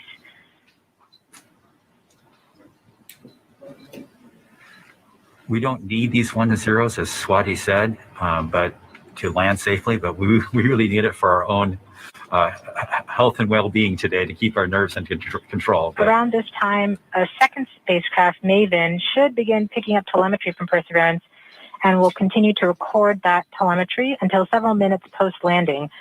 We won't get that data for several hours after landing as it's being recorded and then will be forwarded to Earth later.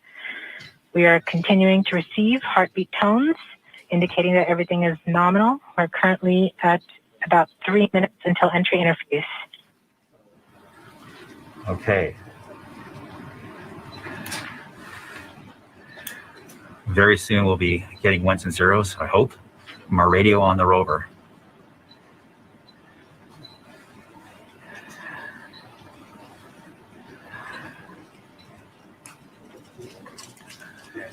The entry interface is nothing more than just an arbitrary place in the sky that we've defined to be above the atmosphere.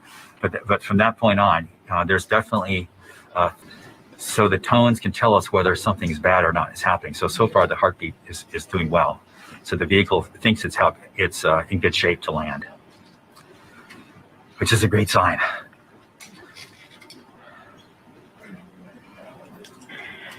We're just under 2 minutes from entry interface. As it gets closer to Mars, Perseverance is actually being pulled in by gravity and accelerating.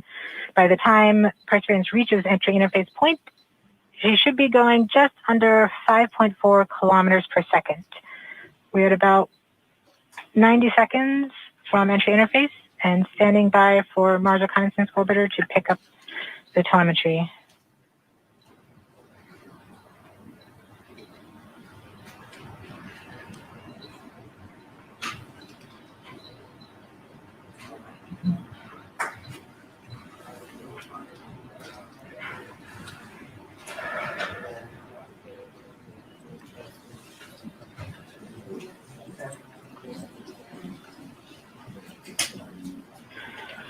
We are 1 minute from entry interface.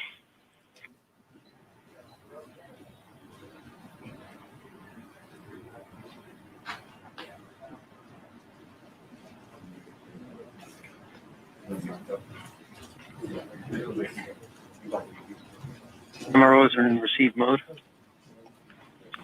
We have confirmation that the Mars Reconnaissance Orbiter is now relaying data from Perseverance. We're about 30 seconds from entry interface. Perseverance is going about 5.2 kilometers per second and is about 190 kilometers altitude above the surface of Mars. Confirm UHF data flow. Yes, kayo nanonood po mga kaibigan. Kasama kami sa seconds from pag-witness entry nito. interface. Malapit na po. 5.3 kilometers per second and an altitude of Ayan. 150 Let's witness it. kilometers from the surface of Mars.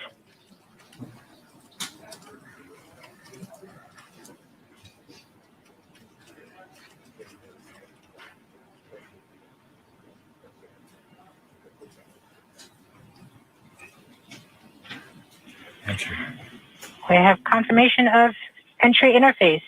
Perseverance is currently going 5.3 kilometers per second at an altitude of about 120 kilometers from the surface of Mars.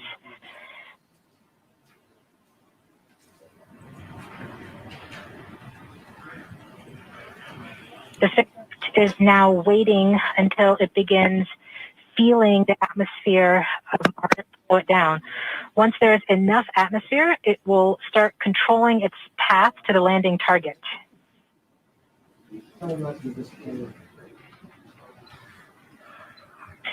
Navigation is also confirming that we can see a little bit of that slowdown of the atmosphere on the Perseverance entry capsule. Our current velocity is about 5.36 kilometers per second and an altitude of about 67 kilometers from the surface. We are probably seeing MRO plasma blackout at this point.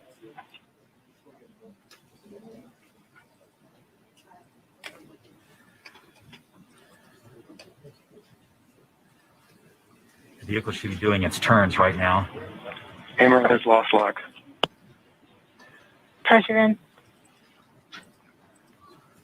We have indications that Perseverance is now performing bank reversals in the atmosphere. These are the steps in order to control its distance to the landing target. Perseverance has just passed through the point of maximum deceleration and has indicated that it felt approximately 10 Earth Gs of deceleration. MRO has lock again. Yes, yes, yes, yes. We saw a small outage of the UHF telemetry from Mars Reconnaissance Orbiter during that peak heating phase, likely caused by the plasma blackout. Perseverance is still continuing to perform bank reversals in the atmosphere to control its distance to the landing target.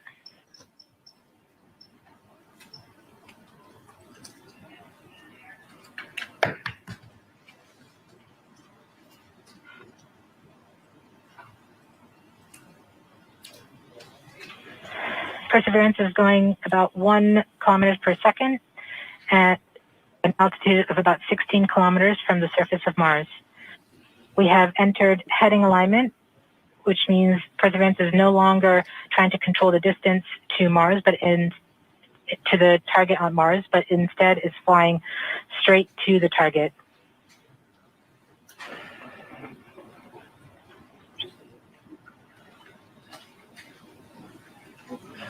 Parachute.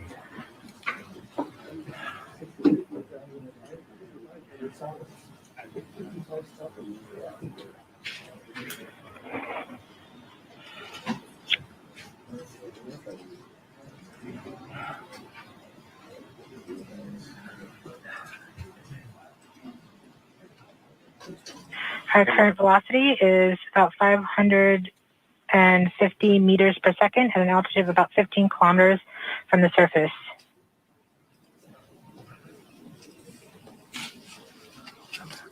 MRO is reporting good telemetry log. We are coming upon the straighten up. We are starting the straighten up and fly right maneuver, where the spacecraft will jettison the entry balance masses in preparation for parachute deploy and to roll over to give the radar a better look at the ground. Yes, yes, yes. The navigation has confirmed that the parachute has deployed, and we are seeing significant deceleration in the velocity. Our current velocity is 440 meters per second at an altitude of about 12 kilometers from the surface of Mars.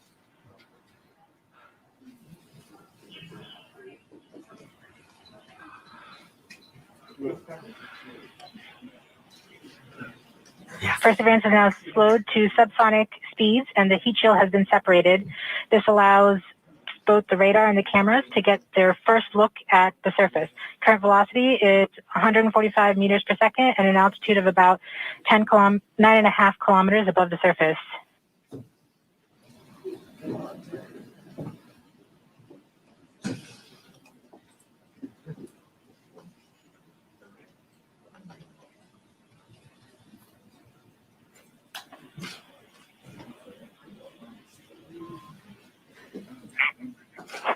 Yes, yes, yes. Perseverance now has radar lock on the ground. Current velocity is about 100 meters per second, 6.6 kilometers above the surface of Mars. Perseverance is continuing to descend on the parachute. We are coming up on the initialization of terrain relative navigation and subsequently the priming of the landing engines. Our current velocity is about 90 meters per second at an altitude of 4.2 kilometers. Almost there. We have confirmation that the lander vision system has produced a valid solution and part of terrain relative navigation. We have timing of the landing engines.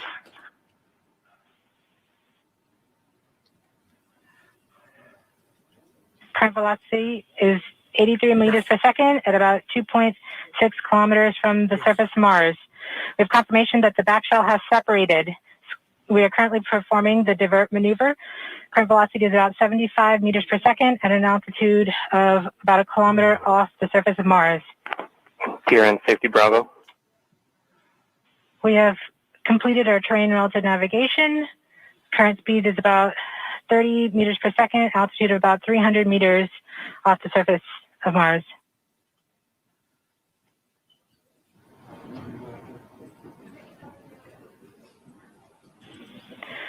We have started our constant velocity accordion, which means we are conducting the sky crane, about to conduct the sky crane maneuver.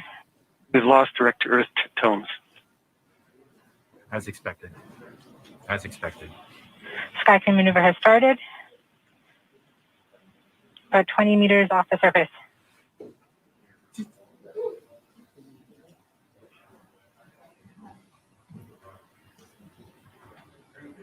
We're getting signals from MRO. UHF is good. At this point, the descent stage has flown away to a safe distance. Perseverance is continuing to transmit direct through Mars Reconnaissance Orbiter to Earth. Yeah, makakapunta na kami ni Bay sa Mars. Pupunta na kami ng Mars. Woo!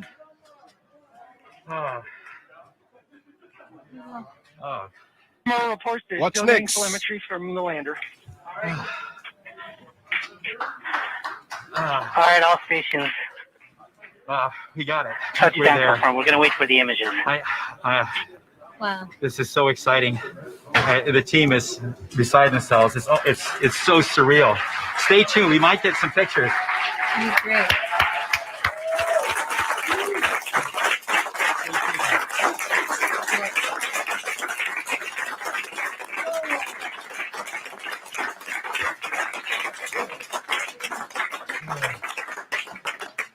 So much has been riding on this.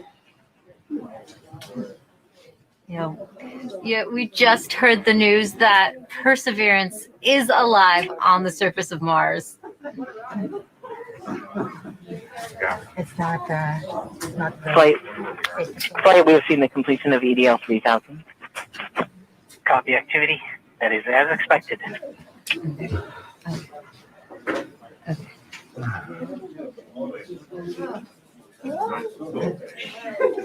MRO is still seeing a strong signal from the lander.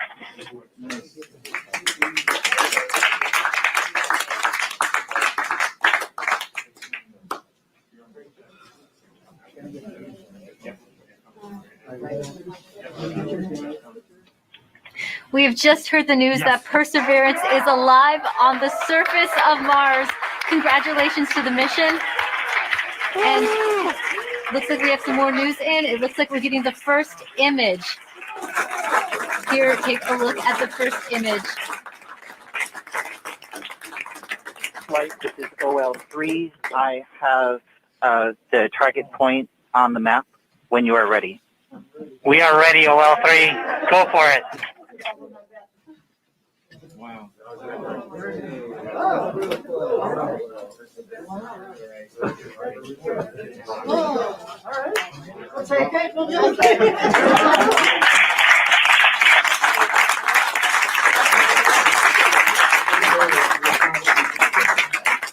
Flight, I'll be moving in, showing you the safe zone that we've landed in.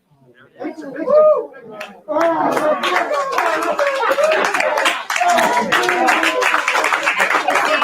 team has just put the first image from Perseverance on the surface of Mars. Now, it comes from the engineering cameras known as the hazard camera. This camera is mainly used to help the rover drive safely around Mars, and we will get higher resolution photos later in the day. Look at that, right? You get the safe. Wow, let's see our injury. Nice. That's amazing. There's Andrew. For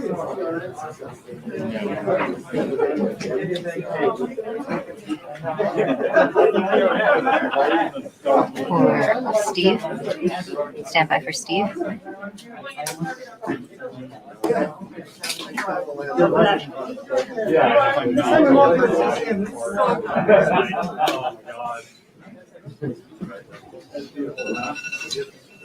You did it. You did it. You did. You led the team. You made it happen. We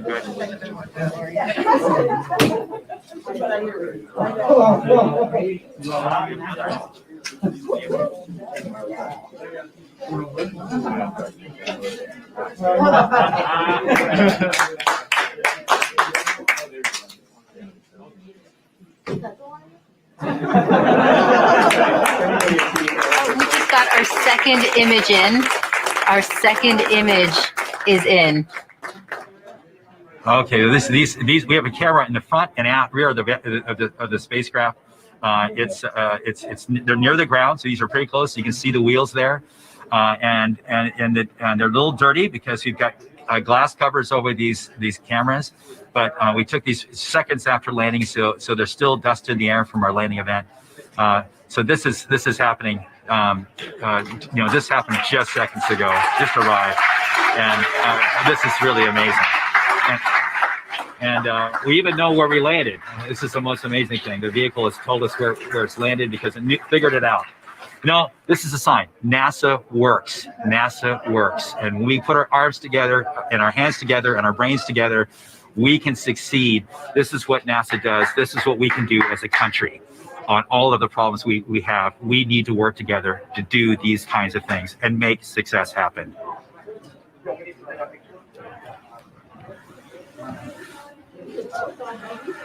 Yeah. And joining us now is the acting administrator of NASA, Steve Jurczyk. Steve, welcome and congratulations. Hey, thank you. What an amazing day. How does it feel to have another rover on Mars? It's amazing to have Perseverance join Curiosity on Mars, and what just a credit to the team. I mean, just what an amazing team to work through all the adversity that goes, and all the challenges that go with landing a rover on Mars, plus the challenges of COVID, and just an amazing accomplishment. And what does this mean for NASA and its future plans? So for robotic exploration, every time we execute a mission with new instruments, we discover new things and things we never thought we would discover. So that always informs our future robotic missions, both landers, rovers, and orbiters. This mission also has technology on it. One of the cool things is the Ingenuity helicopter. It's an experiment on this mission. But if it's successful, we can use it as an science observation platform by putting instruments on it, and also use it as a scout for future rover missions. And then just the entry, descent, and landing capability. It'll allow us to land more larger, more ambitious robots on the surface of Mars. And then for human exploration, we have the Mars Entry, Descent, and Landing Instrumentation, which is going to give us EDL information. We have the Mars Environmental Dynamics Analyzer. It's going to give us properties, size and properties of dust particles, because when we send people, we're going to have to deal with that dust. This is just an incredible mission because of the science and the technology, and then caching samples for our Mars Sample Return mission. That will be an amazing mission, the first round trip to Mars and back, and bringing those samples cached by Perseverance back to Earth to examine with state-of-the-art equipment in our laboratories here on Earth. We have so much to look forward to. And we also have a student question coming in from Landon. Let's take a look. Hi, my name is Landon Applegate. I'm in 6th grade and I'm going to Academy for Academic Excellence. And my question is, do you think we could get resources from Mars to help on future missions, or even as like a launching point? Great question, Landon. Actually, we have an experiment called the Mars Oxygen In Situ Resource Utilization Experiment, or MOXIE, and it's going to demonstrate generating oxygen from atmospheric CO2. And that could help generate breathable oxygen, and even if we can liquefy it, oxidizer for propulsion systems. So that's a tech demo on Perseverance. And then we're going to continue to characterize the frozen water on and below the surface of Mars, and eventually try to figure out how to extract that water from the Martian soil, or what we call regolith. And then we can use that for potable water and also break it down into oxygen and hydrogen for rocket fuel. So absolutely, we're going to try to eventually figure out how to live off the land to support human missions to Mars. Thanks for taking the time to talk to us today, Steve. Thank you. And now that Perseverance has safely touched down on Mars, let's learn more about what's in store for the rover. Joining us now is Surface Mission Manager Jessica Samuels. Jessica, your surface operations team has now taken over. What are they doing now? Yes. Hi, Raquel. We are so excited here in the Surface Mission Support area. The team will do a handover with the Entry, Descent, and Landing team and pass any critical information. And then this team behind us will be the team that does the health and safety assessments daily as we progress on this mission. And what do the upcoming weeks look like for your team? So as we enter Mars time now, the commanding team will be working overnight while the rover is asleep so that we can perform the initial checkouts of our key rover functions and our science instruments. And we have to do this all in time for the regularly scheduled communication pass, which happens in the morning. And so we will be working around the clock, making sure that Perseverance is healthy, and we will begin this exciting adventure. And can you tell me, what's it like living on Mars time? It's a little bit like constantly, flying and changing your time zone. The rover, on Earth, the rover wakes up at the same time every day, but on Earth, that's 40 minutes later. So the team is going to be shifting our work schedule by 40 minutes as we come into work over the next few weeks. So it'll be exciting and some late nights, but we're also excited and we can't wait. It's a whole new lifestyle. Yes. We also have a student question for you. This is Sophia's video. Hi, my name is Sofia Lopez, and my question for NASA is, how's Perseverance gonna survive? And here's a drawing that I made from Perseverance thinking about Earth. Thank you. Well, Sophia, Perseverance survives with a power source that charges its batteries overnight while it sleeps, and it keeps heaters on so that all of our critical electronics can stay warm, as well as our mechanism. But it's really survived by the team that performs the health and safety assessments every day and communicates with the rover and makes sure that she's doing okay. Well, thanks for your time, Jessica, and good luck living on Mars time. Thank you. Should be fun. Let's head back to Marina as she gives us a sneak peek into the future at JPL. Thanks so much, Raquel. It's definitely bustling behind me. It's not quiet like it was just 20 minutes ago. And congrats to the whole team. What an amazing accomplishment. Mike Watkins is the director of NASA's Jet Propulsion Laboratory. He was the mission manager during the Curiosity rover landing on Mars. Welcome, Mike. Oh, thanks. Glad to be here. You can see all my mask markings on. Well, you were just celebrating, and rightly so. Now, you've been around for a number of Mars landings. What makes this one special? Well, two things. I mean, it's the biggest and best rover we've ever sent to Mars, and it can really, do amazing things in terms of, its own scientific exploration of this habitable environment, at Jezero. But it's also, as you've heard today, it's the first step in Mars sample return. So really, it's not only doing its own mission, it's setting us up for a series of missions and to bring those samples back. And a lot of the effort to develop the rover was specifically designed, for that sampling and caching system. It's one of the most complex robotic systems ever made. And having it down safely means Mars sample return continues right on course, and we are moving forward. Wonderful. Now, JPL has a long history with robotic space exploration. Why do you think it's so important to continue to push those boundaries? There's a lot of reasons. I mean, obviously, for places that are far away, like Mars, and even farther away, like Europa, right now, robotic exploration is the only way we can make these scientific discoveries and really understand these early habitable environments. In the case of Europa, maybe it's even still habitable. And, we're not ready to go there with astronauts yet, but the robots are ready to go there. And so we always, are forerunners and pathfinders of human exploration. And we start by sending, our eyes and arms there in the form of a robot. And it is just fantastic to be able to do that and to learn from each rover, learn from the science and the engineering, and make the next one better and make more and more discoveries. And every time we do one of these missions, we make fabulous discoveries. And each one is more exciting than the last. The future does look exciting. Now, as director of JPL, what would you like to say to those teams right now celebrating? Oh, obviously they have earned it. Let me tell you. I mean, they have worked, for years and years on this mission. And then in the past year, of course, we had the COVID experience. And I want to thank not only the team, but also, all of JPL. A lot of folks had to pitch in here, in terms of making sure our remote telework, our IT systems were good enough to support folks working from home. All of the folks looking at PPE and our safe distancing and reconfiguring facilities to make them safe for the employees. It's just an incredible amount of work by the entire lab, and of course, especially by this team.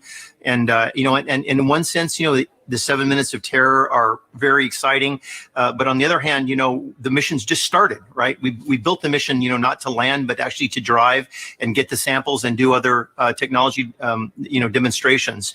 And so, for much of the team, this part of the mission's over, but for most of the team, the mission's really just starting. And so, I think they're very excited, but everybody, I think, can take a deep breath and a sigh of relief now that we are safely down on the surface. Yes, that collective sigh of relief. And I hear a lot of excitement and celebration behind me as well. So thanks so much for joining me, Mike. It's my pleasure. And thanks to everyone for joining us too. Congrats again to the Mars 2020 Perseverance team for a successful landing. Back to you, Raquel. Now, there will be a flight test coming up for the Ingenuity Mars helicopter. And if this technology experiment is successful, it would mark the first time we have taken a power-controlled flight on another planet. Sometimes you have to do something just to show that you can do it. When the Wright brothers flew for the first time, they flew an experimental aircraft. And in the same way, the Mars helicopter is designed to show that we can fly powered helicopter flight in the Martian atmosphere.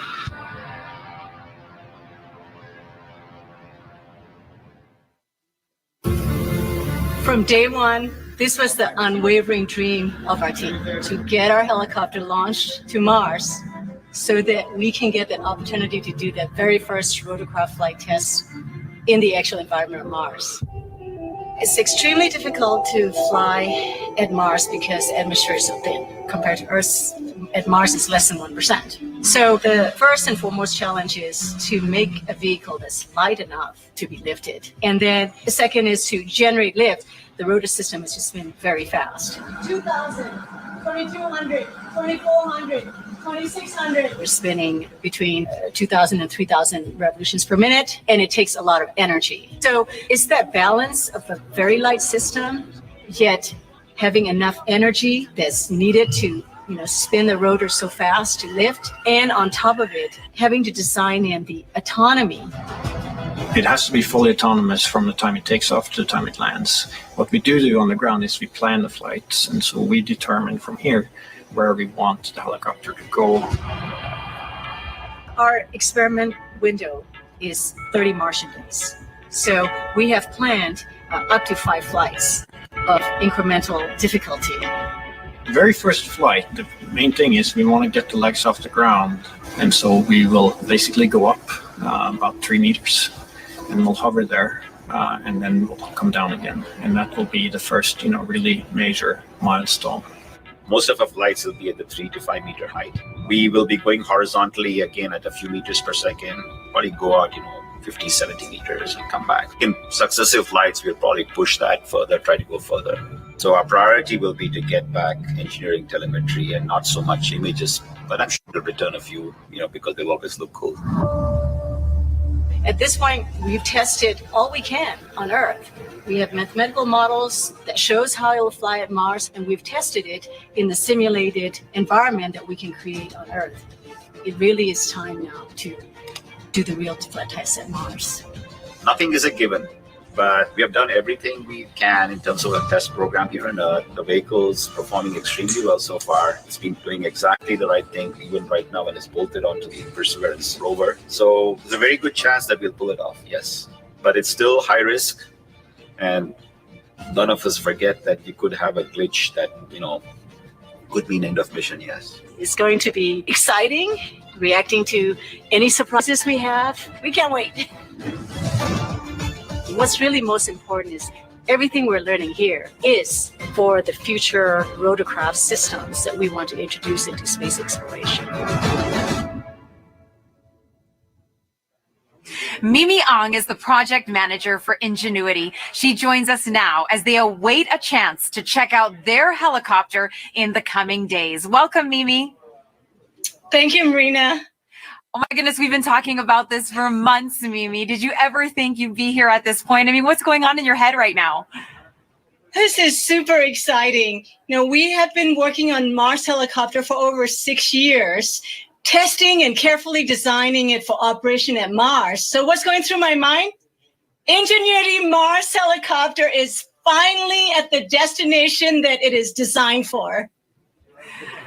Now that Ingenuity is on Mars, what is the timeline you hope to accomplish as you move forward? We have a series of major milestones between now and Ingenuity's first flight. So tomorrow we'll turn on the helicopter and its base station to confirm health after experiencing the dynamics through the EDL just now. And the next major milestone will be when the rover deploys the helicopter to the surface. And that marks the first moment that Ingenuity operates on its own in a standalone manner. And surviving that first cold, frigid night of Mars will be a major milestone. will execute a series of checkouts, and then we will perform that very important first flight. And if the first flight is successful, we have up to 4 more flights in the 30 Martian days that we have set aside for our flight experiments. And that's when you finally can breathe, right, Mimi? Now, why is it so important to have that aerial dimension to space exploration? A helicopter flying far ahead of rovers and astronauts in the future can provide high definition reconnaissance information for the rovers and the astronauts before they take the long journeys. And as importantly, being able to fly will enable us to get to places that we cannot get to with rovers and astronauts, like sites of steep cliffs, deep inside crevices, areas of high scientific interest. It will be game-changing. Game-changing is right. And we've talked about this a lot. You've mentioned the risk is huge, Mimi, but the reward is high. What will be your greatest reward? You know, our team started with the question of whether a helicopter can fly at Mars, given the extremely thin environment. And we systematically demonstrated a series of technical steps. We demonstrated lift first, and then we demonstrated lift and the first ever powered control rotorcraft flight in simulated Mars atmospheric density. And then we went on to build the full-up helicopter that can not only fly, but operate and survive autonomously at Mars, all under 1.8 kilograms, about 4 pounds. And each of these major milestones have been a first. And the success at each of these has been so rewarding. And along the way, the rewards just kept coming. And I have to tell you, at this moment, it's going up exponentially. So after all these tests, analysis, simulations, and more tests on Earth, our team now gets a chance to test, prove, and learn how it works in the actual environment of Mars. Our team can't ask for a bigger reward than that. Oh, Mimi, I'm so happy for you and your team. And now we're going to take a question from social media on Instagram for you. At Not Vibhuti asks, is the helicopter going to be doing science?